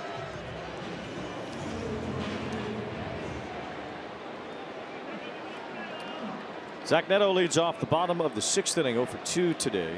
Flied out to right field his last time. Hit the ball sharply to start the game. And he lined out to Max Muncy at 3rd. Uptick for Neto recently. 10 straight games now he's been on base. Good to see him back at that leadoff spot. Get that extra at bat during the course of the game. Still puts a lot on himself just to be the spark plug and the leader at the top of the order. Exactly. But I mean, that's what you want. You want a guy that wants to go up there before him. Yes, sometimes you let that wear on you. That's how much he wants to help his team win. Such a dynamic player when he's at his best on offense and defense. You know, regardless of standings and record, you still have all this time left, and that's the middle of May. Yeah. So you, at the very least, just want to see guys play up to their level. Well, the Phillies right now, as bad as they were, they're over 500 right now. Mets are actually making their way up. Yeah, Mets beat the Yankees, and they won 2 out of 3. Mets are 10-5 in May. Neto goes down on strikes as he takes strike 3. 1 out. Here's Aaron. Well, no swarm of gnats in front of home plate today so far. We saw it a bunch last night. Joe Adele swatting them, the home plate umpire getting involved. Vaughn Grissom was swatting at them as well, who joked that they lead the league in gnats right now. He said usually they're up high enough that you can kind of manage, but last night he said they were right in the line of sight, and the guy on the mound was throwing a sinker, so it was tough. He said, you know, it's bad when the umpire gets involved. Soriano had some in front of the mound as well. He said it was tough. A couple times he'd get set, then they were on the side of his head too. So I don't know we don't know what's going on. We've got to get to the bottom of it. There's a fly ball from Trout, left center field. Pages going back has room. Can I interject just with one thing? Yes. The Nationals lead the league in gnats. That joke was already made with Kurt Suzuki this morning. You're late to the party there, Wayne. Oh, I hate that. I'd ruin my whole day. Never want to be late to the party. No, never. Oh. Well, you can be like Troy Percival on the mound. Just don't even really look. Just throw it as hard as you can. Could do that. Yes. 2 outs as Sasaki has put together 5 2/3 innings now. 1 run allowed. To see Percy yesterday, he was at the celebration of life for Garrett Anderson. It was good seeing Percy, and boy, did he have a lot of love for GA. Yeah, who didn't? We certainly heard all the great stories at that memorial service yesterday for Garrett Anderson. Mentioned the really great tributes from Garrett's kids first and foremost, but also Eduardo Perez. When you say that, I still have goosebumps on my arm. How beautiful they were, talking about their dad, how much he meant to them, and how they still feel him, which you hope they will, and I know they will, the rest of their lives. I love Tim Salmon's point too, that he pointed out each kid and told them a characteristic that reminds them so much of their dad. 2 balls, 2 strikes on Shotwell. And you could see, you really could see when you talk to him, it's like, wow, you close your eyes, open your eyes, it's like, it's GA right there with him. Well, this organization will celebrate Garrett Anderson forever. He certainly left his imprint and legacy here, as he did clearly on his family. 2 balls, 2 strikes on Shotwell. That's a great thing with the GA out there in right center field, and on the jerseys, and on our equipment here in the booth. And his presence felt not just this year, but forever in this organization.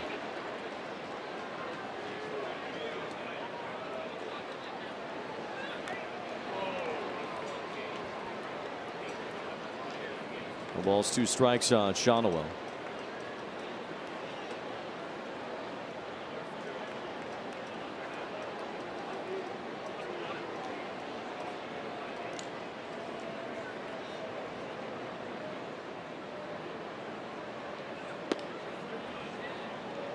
Good at bat, last at bat for Shotwell, and scored the run. And we got a splitter up.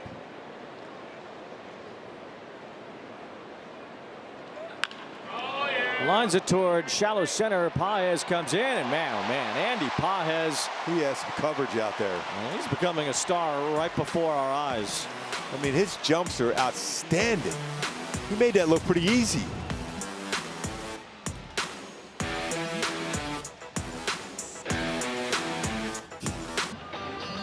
Angels Baseball on AB TV is presented by Pechanga Resort Casino.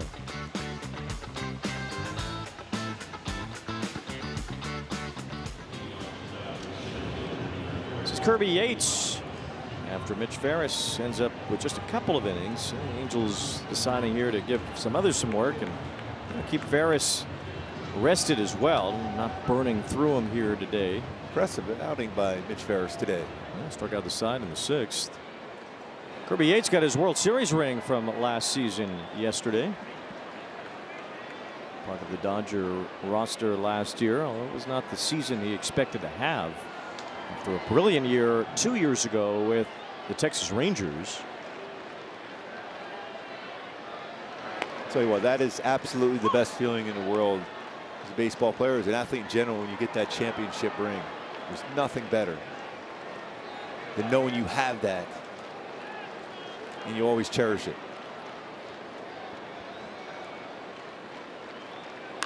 The fly ball to center from Andy Pages, who has really developed into a great player. 1 out. Well, the Hyundai 7th inning stretch coming up. Well, you got your World Series ring after the 1985 championship year for the Royals. Last year, you got to celebrate that 40th anniversary together, and I'm sure Kirby Yates and the Dodgers of 2024 and 2025 will get together in 2064 and 2065. Yeah, exactly. And celebrate 40 years of that at some point. You can certainly speak on what those anniversaries are like. And the story is as if you were still in the locker room 2 seconds ago. They're still laughing. It is something you always remember. It's that battle to do that. It's such a grind of baseball season. 30+ games in spring training, 162 during the season, and a bunch in the postseason. Well, the joke will really be on the Royals in 2065 when they celebrate 80 years and you're still looking like this. You're still in pure vampire form. I'd plan on it. They'll be calling me Bela Lugosi at that point. The 50 years of the 2015 team will be looking at you then, being like, "What? This guy's still? How's this possible?" Oh wow. So aren't the Mets doing their 40th anniversary this year of '86 team? In August. That was an incredible win for them. How that improbable World Series for the Mets. Funny thing about it is how they dominated the whole season. Mets won 108 games that year. They won the division by over 20 games. And then in the National League Championship Series, they had to battle with the Astros, including that long extra inning game to clinch the pennant. And in the World Series, I mean, they were down to their final strike a couple of times. 2 out, nobody on in that bottom of the 10th inning when they had the big comeback after the Buckner play as Tucker goes down on strikes. But they had 2 outs and the bases empty, down by 2. Yep. And still found a way to win that game 6 to send it to game 7, which they won as well. When you look at that, you know, you had 85, 86, and even 87 World Series team. The Twins had to go 7 games too. They had to win they won every game at home that year in the Metrodome. Couldn't win on the road, but they won at home. Yeah, 3 straight World Series that went 7 games. And then we had the next 3 World Series, which were all sweeps. 88, 89, and 90. You know, the classic in 91 between the Twins and the Braves. Yeah, what a pitching matchup that was. Game 7. Smoltz and Jack Morris, one for the ages. Minnesota winning in 10 innings, 1-0. Couple of extra inning wins in game 6 and 7. Well, the Dodgers coming off a classic World Series too. That was an incredible World Series last year. That game 7 against the Blue Jays, the worldwide viewers that it had. With Japan with such a rooting interest as well, in Canada. Kirby Yates, a good inning. We'll have our Hyundai 7th inning stretch in just a short moment.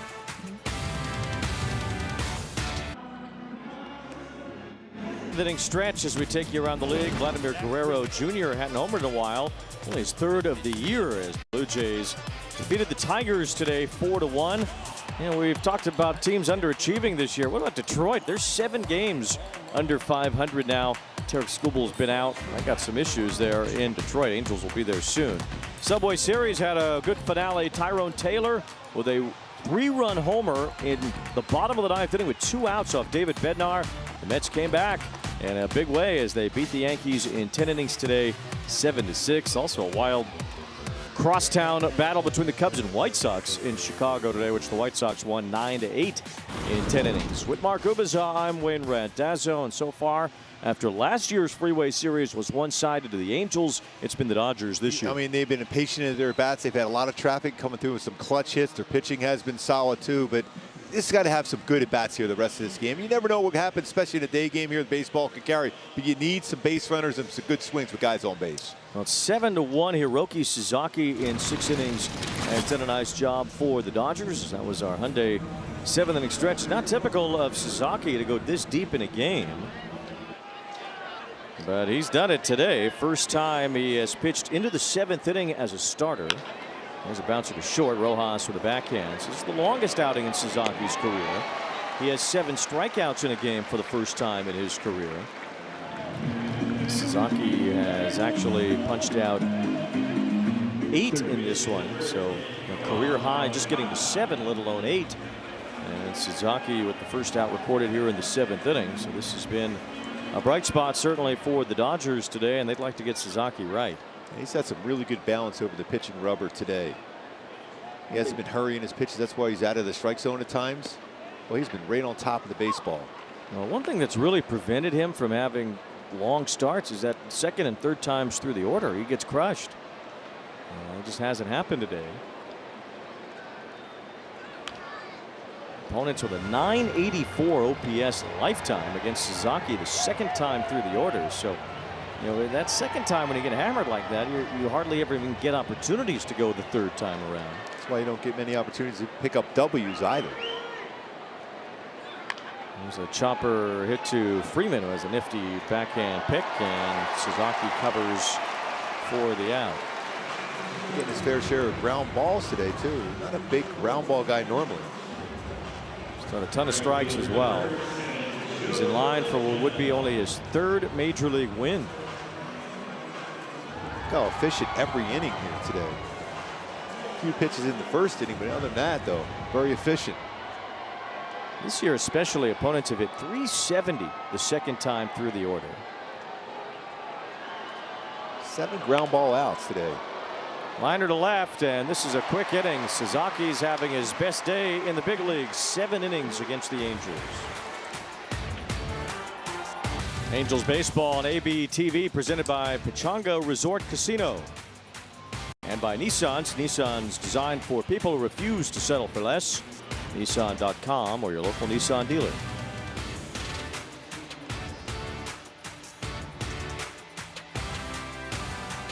Angels and Dodgers, the Freeway Series rivalry. Certainly great moments over the years. The Angels had all of those find a way into their lap last season. 6-0 the Angels against the Dodgers last year. A historic type of effort for a team that ended up not doing so well against a team that won the World Series and had won the World Series the year before too. The Dodgers trying to three-peat as Ryan Johnson takes the mound. The Angels would like to see him just be healthy and get on track here. What I want to see is this some more velo on his fastball too. He's got a good splitter. You saw that. He'll throw a cutter and sweeper. This guy that could rush it up to mid to upper 90s normally with his fastball.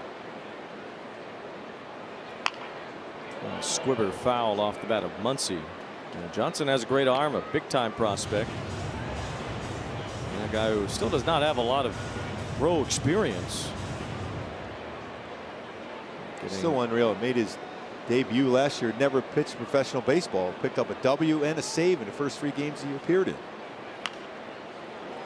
Well, his first. That's impossible. His first, not even major league games, just his first games at the as a professional athlete. It was insane. It may never happen again.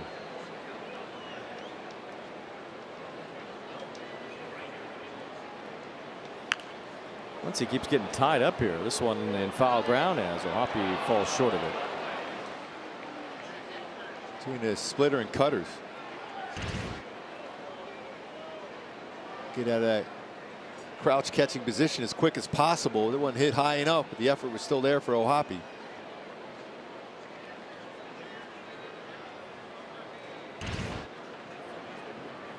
Johnson still just 23 years old, drafted only 2 years ago. He still has a very little pro experience, even at after last season, when she went back to the minor leagues. Only made 12 starts for Tri-City. Some rehab outings this year. That's it. Swing and a miss. Turns Muncy around there. That's a great pitch. Good splitter too. Good arm action on it. He's a difficult pitcher to read as a hitter. He has that quick delivery. I remember seeing the first time in spring training a couple years ago. I'm sitting next to me and Mark Langston were sitting in the dugout. We're like, wow, how can you even time him as a hitter? He's right on you. He's rushing, fouling one off. Well, hitting maybe has never been harder than it is now. So many different pitchers that you face. That's one thing about Trout. You know, we've shown you numbers over the years, and when the White Sox were here, Trout's numbers rivaled Jimmy Fox and Lou Gehrig and Ted Williams and Babe Ruth against them. You know, in the original American League, there's 6 teams, and you didn't really have bullpens. It was just starting pitching. You had guys would throw 180, 200 pitches to finish off a game. So you're seeing them 4 or 5 times every single time. So Ted Williams, when he hit 400 that year, it was a ground ball to second base. Well, he just didn't face a large number of pitchers in that season. I mean, it was just not something you didn't see, all these different arm angles and different types of pitches and different sequences. You know, regardless of stuff, whether pitchers' stuff is better now or was even 40 years ago. The point is, you're seeing so many different pitchers. You can't get to that 3rd, 4th, 5th time against a guy anymore. It just changes the entire situation. And in your goal, I remember talking to Bobby Grich, is reading the baseball out of the hand from the pitcher's eye, the batter's eye, I should say. And now all of a sudden you have different angles every few innings. It's tough to be able to do that. You might even see that pitcher once. And the Angels faced 7 pitchers Friday alone. This is a 1-2-3 inning for Ryan Johnson.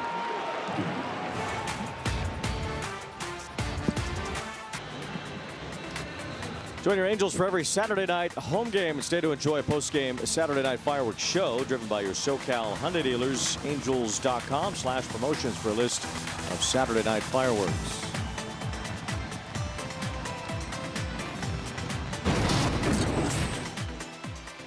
Different arm angles. And this was just Friday alone. What the Angels saw in terms of the different pitchers. Klein as an opener. This was after he had Blake Snell scratched from the start. And Enriquez, Trine, and Mills. I mean, these guys are all over the place in terms of arm angles. Kyle Hurt as well, as Alex Vesia now is on the mound. Vesia with the highest arm angle. But it just goes to our point that when you say hitting is harder now than ever, it's not a knock on pitchers of the past. It is just how different the game has become in terms of how many pitchers you see and how different all of those pitchers can be over the course that you can't get settled as a hitter. Never. I mean, you talk about tracking the baseball at a batter's eye, but you're every time you go up here, you feel comfortable with that, you know, reading that baseball for the batter's eye. But next thing you know, you have a different pitcher with a different arm angle, and you got to do it all over again. Yes, it's extremely difficult to hit today.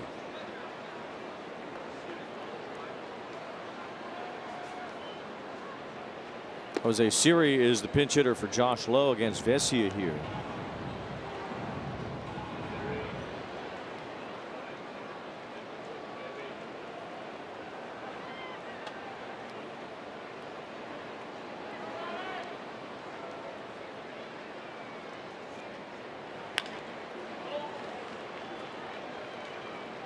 But also, be quite honest with you, Wayne, you know, I don't, the numbers, whatever they speak, but if I got through that lineup twice, I didn't worry about it the 3rd or 4th time. I felt I already had him. If I was getting him out, I was getting him out the next couple of times through the lineup too. And I even talked to Garrett Cole about that. He said the same thing. If he that whole conversation about 3rd time, he goes, no. If I got you out the first 2 times, you had no chance the rest of the day. That's right in there, 2-2. I mean, 1941, Ted Williams at 400. The White Sox that year had 11 pitchers the whole season, and a couple of those guys only pitched in a few games. So they largely had 9 pitchers that they were using for the majority of the season, the large majority of the season. And the Angels faced 8 the other day. The Yankees, same thing. They had 11 pitchers that they used that year. And Siri fouling one off.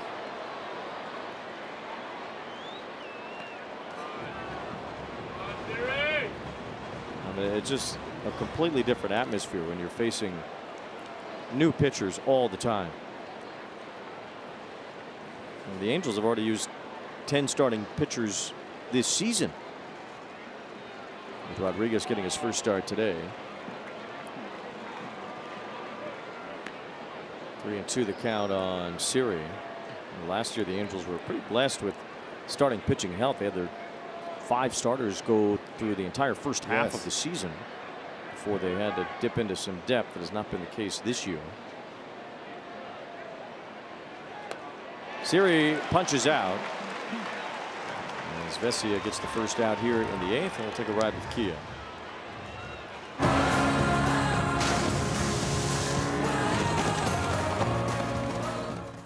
The Dodgers standpoint today, they will talk about Roki Sasaki having his best start as a big leaguer, striking out 8 in 7 innings with only 1 run allowed. Those are all career highs in terms of innings pitched and strikeouts for Sasaki today. And the Angels staring in the face another day where they don't even score 3 runs. Would just love to see that power just get back for O'Hoppe. There's 2 extra base hits so far this season, 1 home run, 1 double. He's been battling through a lot of things lately too. Especially with that wrist. And also he gets hit by more foul balls and things behind the plate than any catcher you see. I mean, he gets absolutely crushed back there. The 1 homer at Yankee Stadium.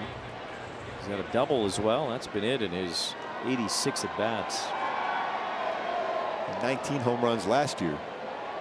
I remember he had 14, or by this time last year, he had 14 home runs. Flies this one to right field. Tucker is fighting the sun a bit. And makes the catch, 2 outs. Pitching matchups for the series against the A's. We will see Urania tomorrow against JT Ginn. Reed Detmers Tuesday night. Jacob Lopez for the A's. Jack Rolowitz Wednesday night against the veteran Aaron Savali, who's pitched well. And Soriano will be up against Luis Severino on Thursday night. All night games in that A's series. I believe all night games the whole week, right? Yes. Sunday's a night game next week. Yes, it is. Who are you working with on that, Benetti? And I'm not sure on the you don't know the Ranger side. one. No, not yet. I know Benetti. Maybe it'll be Ranger Rick.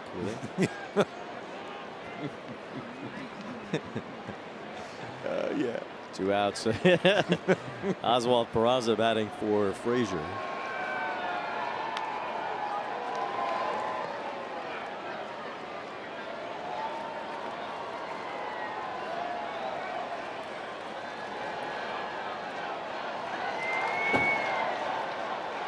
Alex Vesia back in the fold for the Dodgers. Done a really good job for them over the years. Dodgers wearing these blue jerseys the whole weekend. Inning over, 1-2-3.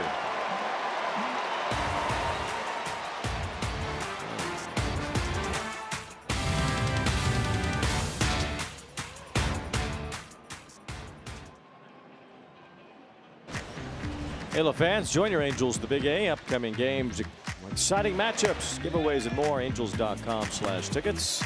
We'll have Walbert Urania on the mound here tomorrow night. He's been really, really sharp his last few outings. I mean, he's been throwing the ball really well. He's a tremendous changeup thrower. I think as he goes along, there's a pretty good split. We're going to talk about that a little bit more as far as right-handed batters have a little more success against lefty. His changeup's so good against lefty. That sweeper has to come into play for him against the right-handed batters, and I think it will. He's still so young, but tremendous stuff. 7-1 here in the 9th. Let's go down to Erica. Yeah, as we talked about in Toronto on the last road trip, Soriano and Jose Urania obviously spending a lot of time together, friends more than just teammates, hopefully spending some time outside of the baseball field. But it's cool hearing Jose Soriano, Gooby, this morning as he told you that Urania was chiming in on how to help Soriano on the mound last night. So it's going 2 ways. It's a 2-way street right. Look at that. Right on cue. Yes. You can't even do that even better That's than that. Television, baby. Did you tell him to do that? I'm not that good, Wayne. But again, just the friendship goes beyond advice on the baseball field, but Soriano-wise beyond his years, and obviously it's paying dividends with Urania. Yeah, exactly, Eric. I love when he was talking about us, how Urania picked up how his wrist was flat, and that's why that fastball didn't have that sink to it. And he sees that, and that helps each other out. And these two are blessed with incredible arms. And I think Urania is going to get to that level of Soriano at some point, especially when he gets a better feel for his breaking ball. Just like I think Soriano is going to be better with a better feel getting on top of the baseball for his knuckle curve next time out. Ball 4 to Kim as that brings up Ohtani with a leadoff walk. The Angels have paid for the walks. 3 have scored today. 8 yesterday. Here's Shohei, who has driven in 2 runs today. 7-1 the Dodgers have the lead. Well, Urania has certainly been fun to see emerge this year. I mean, it's similar. We talked about it with Soriano too. Neither man was really considered a top prospect. Maybe if you had made the prospect rankings, you've been saying this about Urania since the first time you saw him in spring training. Yeah, I saw him. I told everybody immediately, I said, oh, this is the kid. You go, you like his arm? I said, no, I love his arm. I don't like his arm. I love his arm. But yeah, he was raw. There was still some walk in his game, but I think the more confidence he builds and throws more pitches and realizes how good he is, that's when he takes off. Well, the prospect rankers at large did not offer Urania any sort of status in that regard, nor did they for Soriano on his way to the major leagues. But the stuff between the two of them is extreme, and you have to think that Urania is the next one in line after Soriano has emerged as a real threat on the mound. Urania is headed in that direction as well. Ohtani gets flipped around on that cutter. 2-2. I remember this guy at the plate right here, by the way, in 18 when he first came over to the Angels from Japan. You know, he struggled on the mound, he struggled at the plate, and a lot of big time writers and broadcasts come around. He goes, I don't know if this guy's going to ever really make it a whole lot. And I'm like, just watch his bullpens, watch his batting practice. It'll take a little bit of time, but he is going to be a great player. I had no idea he was going to be this good. Slapped the other way. It's Shohei's 3rd hit today. And that gives the Dodgers runners on 1st and 2nd. We'll have Angels Live post-game coming up.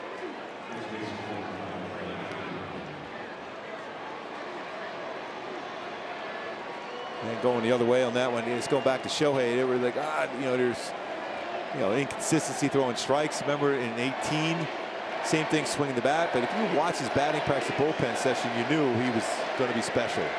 That's why sometimes you don't worry about what people are saying about you as you're developing. You do it on the mound here or at the plate. Well, certainly Urania has done that so far.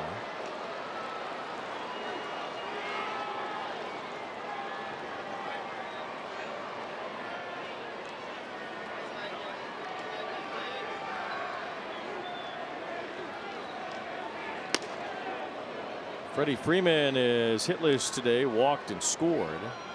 Same thing yesterday. So the Dodgers MVP winners have not quite carried them offensively the same way they had the last couple of years. He's not yet. There's a pop up and foul ground that Okada is able to track down. 1 out. You see a little frustration for Freddie Freeman. It certainly is unusual to see him have any struggles at the plate. Still 11 doubles this season, as always.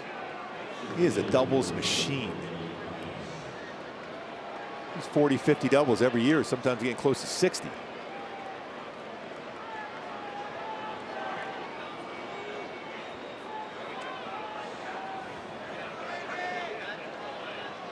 Giants lead the A's today 6-1. That game's in the 8th inning, so the A's will come to Angel Stadium in first place and possibly at 500.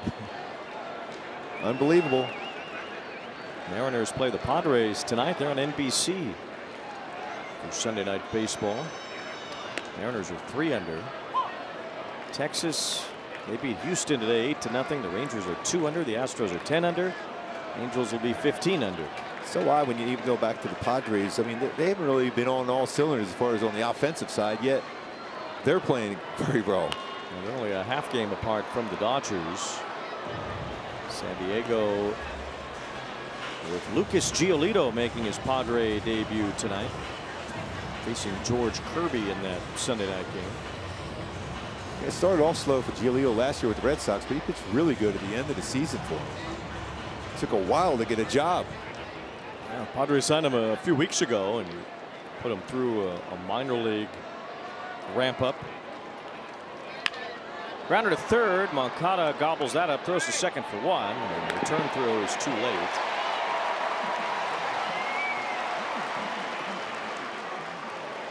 Harrison Bader just hit a grand slam, so it's 10-1 Giants now over the A's. See this foul ball catch by a fan. Wow, that's awesome. Wearing quite a sweater there, too. Yes. This casually makes the play here. Here's a baseball. Casual in the cashmere. Yes. By the way, all-time Zeppelin song. Casual in the cashmere? No, this cashmere. No. Just had to throw that one in, Wayne, just to keep you going. I am still going, thanks to you.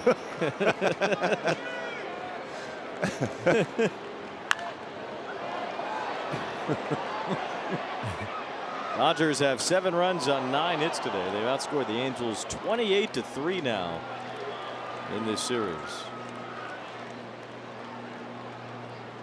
Our fans on the phone right now. He's probably hearing some people texting him saying, hey, nice job over there catching that ball and giving it to a fan.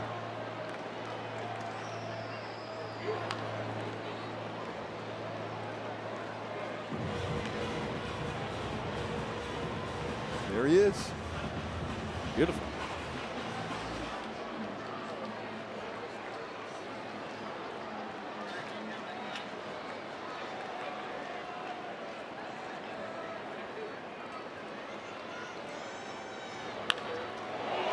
Rocketed to the corner. Tucker once again has had a big day against the Angels. His 3rd hit.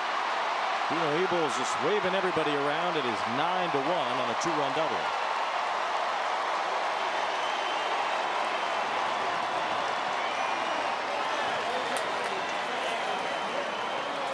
Normally you'll see teams be a little more station to station with a big lead, but Dino Ebel getting a workout over there. Yes. He's just waving everybody around. Paz scores from first with 2 outs. Hey, what, Paez, amongst everything else he's doing real well, he is a great base runner, and he is quick. Wow. He has put himself together, no question. There's a fly ball to right center. Trout is over and won't get that. Tucker will come home. 10-1. 31-3 in the series.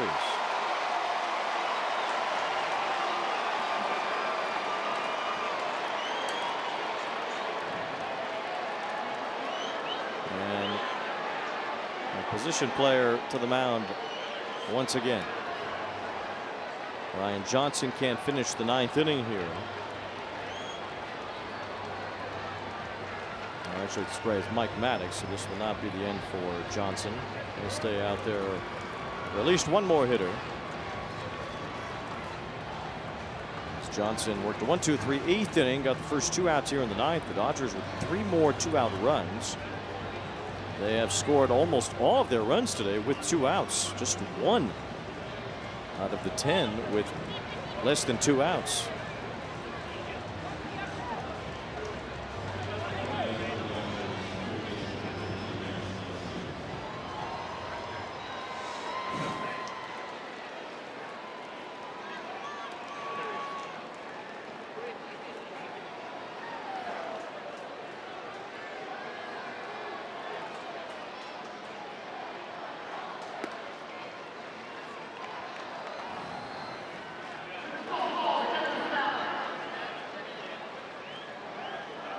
A challenge here.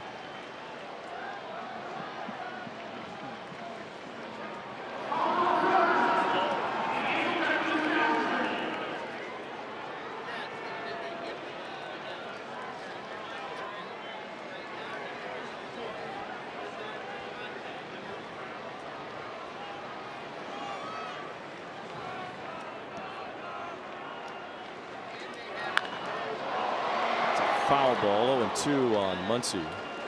Well, last time he punched out Muncy.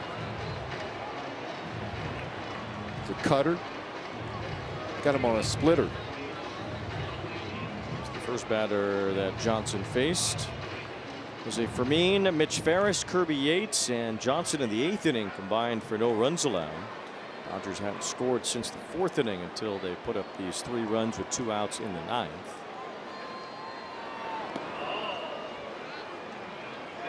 One and 2 the count on Muncy.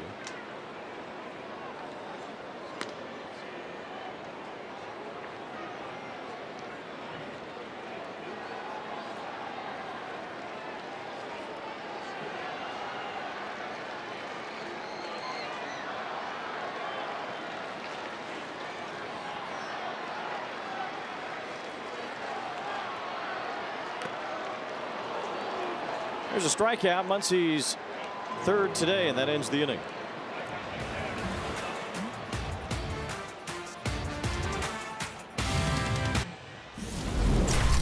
Oki Sasaki had his best major league start today. 8 strikeouts, 7 innings, both career highs. He'll get the win with 3 more outs. Yeah, he had everything working between his forkball and splitter. But I thought his fastball, which had been hit so well this season by the batters at the plate, he was pretty efficient with that too.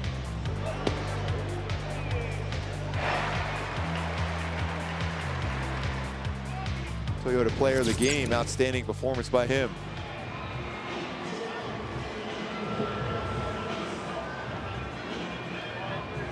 Bottom of the 9th, with a 9-run lead, the Dodgers have Chase McDermott to end this game.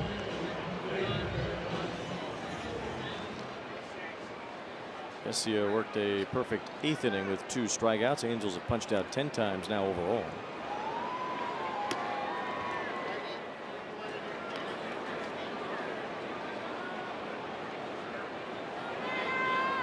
Chase McDermott. Kind of sounds made up. Creative player name in a video game. But he's a real person, and he was part of the trade when Jose Siri was dealt from the Astros to the Rays a few years ago, going from Baltimore to Baltimore from Houston in that trade.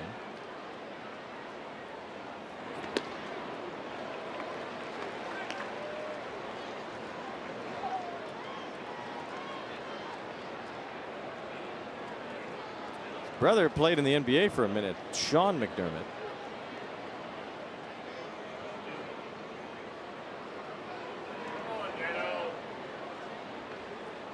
Probably not too many MLB, NBA brother combos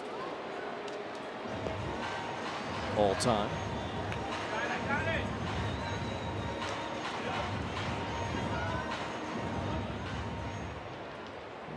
Of course, Klay Thompson and Trace Thompson stand out. Danny Ainge did it both.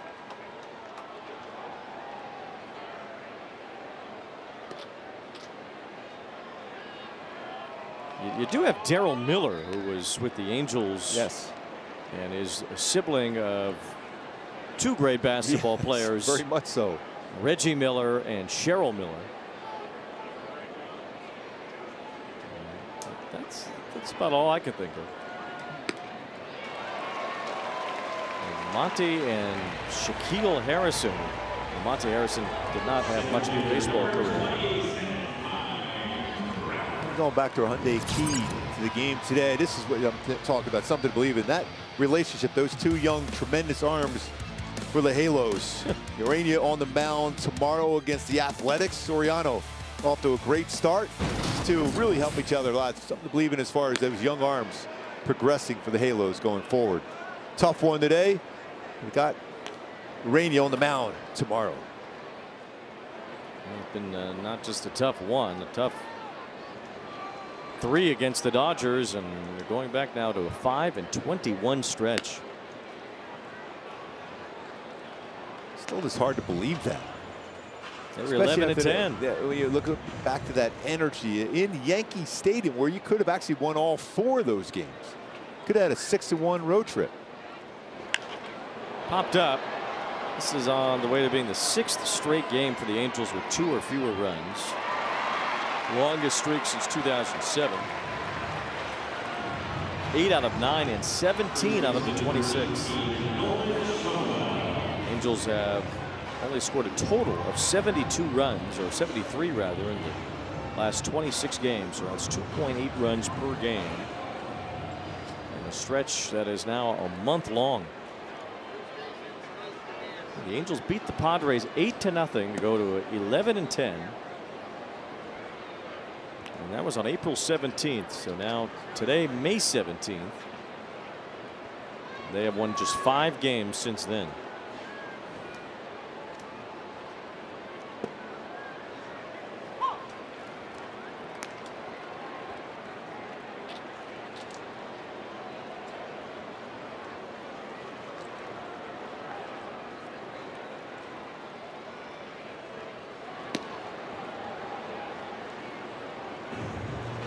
An athletic team, they could swing the bat, so it's going to be a battle for Urania tomorrow. It's really important to have that changeup working well. I think his sweeper is going to be a really important pitch for him too tomorrow night.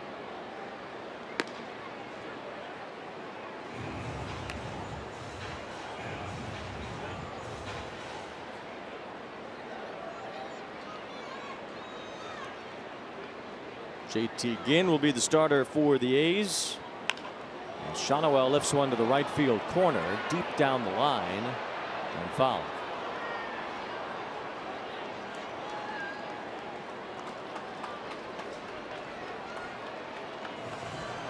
Angels and Dodgers will play each other again at Dodger Stadium in just a few weeks. Second half of the Freeway Series. Huge crowds all 3 games here. Sure it'll be the same at Dodger Stadium. Angels will be in the Pacific time zone for the entire month of June, so they have that going for them. Full count.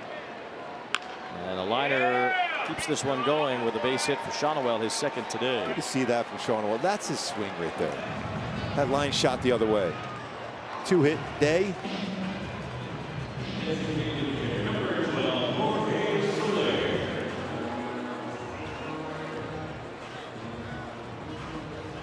Angels hit 2 home runs in their series in Cleveland after hitting 3 last Sunday in Toronto. They've only hit 2 home runs since then.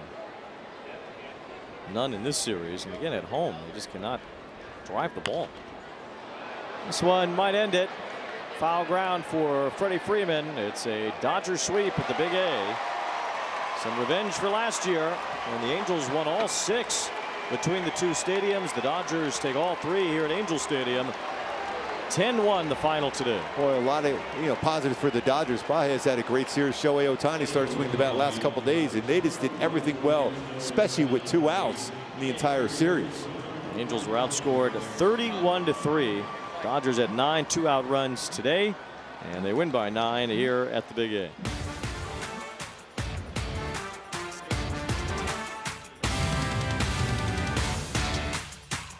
Dodgers 10-1 the final today. We'll be back tomorrow. The A's will be here as the Angels try to get back in the win column. We'll have it for you at 6:30. Pregame show underway at 6 o'clock.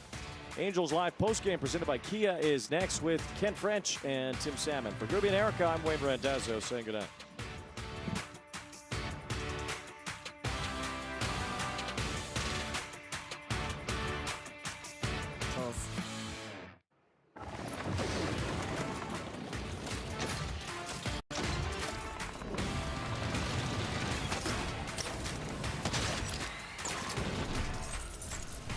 Angels Live is on the air and presented by ABTV and Kia as we welcome you to the Big A. Tough weekend for the Halos. They dropped the 3rd and final game of the Freeway Series to the Dodgers by a final of 10-1 and get swept out of the Big A. As we welcome you inside the ballpark, Ken French alongside Tim Salmon. Tim, the numbers don't lie. Outscored 31-3 over the 3 games against the Dodgers. 2 runs or less now in 8 of their last 9. Those numbers don't add up to wins. Well, they don't, and it's all facets of the game right now. 13 of 18 walks in the series scored. So, when you're giving that many free passes to a team like this, they're going to make you pay for it. And you just can't afford to play that kind of baseball against, probably arguably maybe the best team in baseball. Yeah, and Roki Sasaka entering tonight's game, this afternoon's game, I should say, with a 5.88 ERA. Approaching 6, but Tim, one of his best starts of his young career, going 7 innings of 1-run baseball today. Yeah, he really pitched well today. I mean, I think that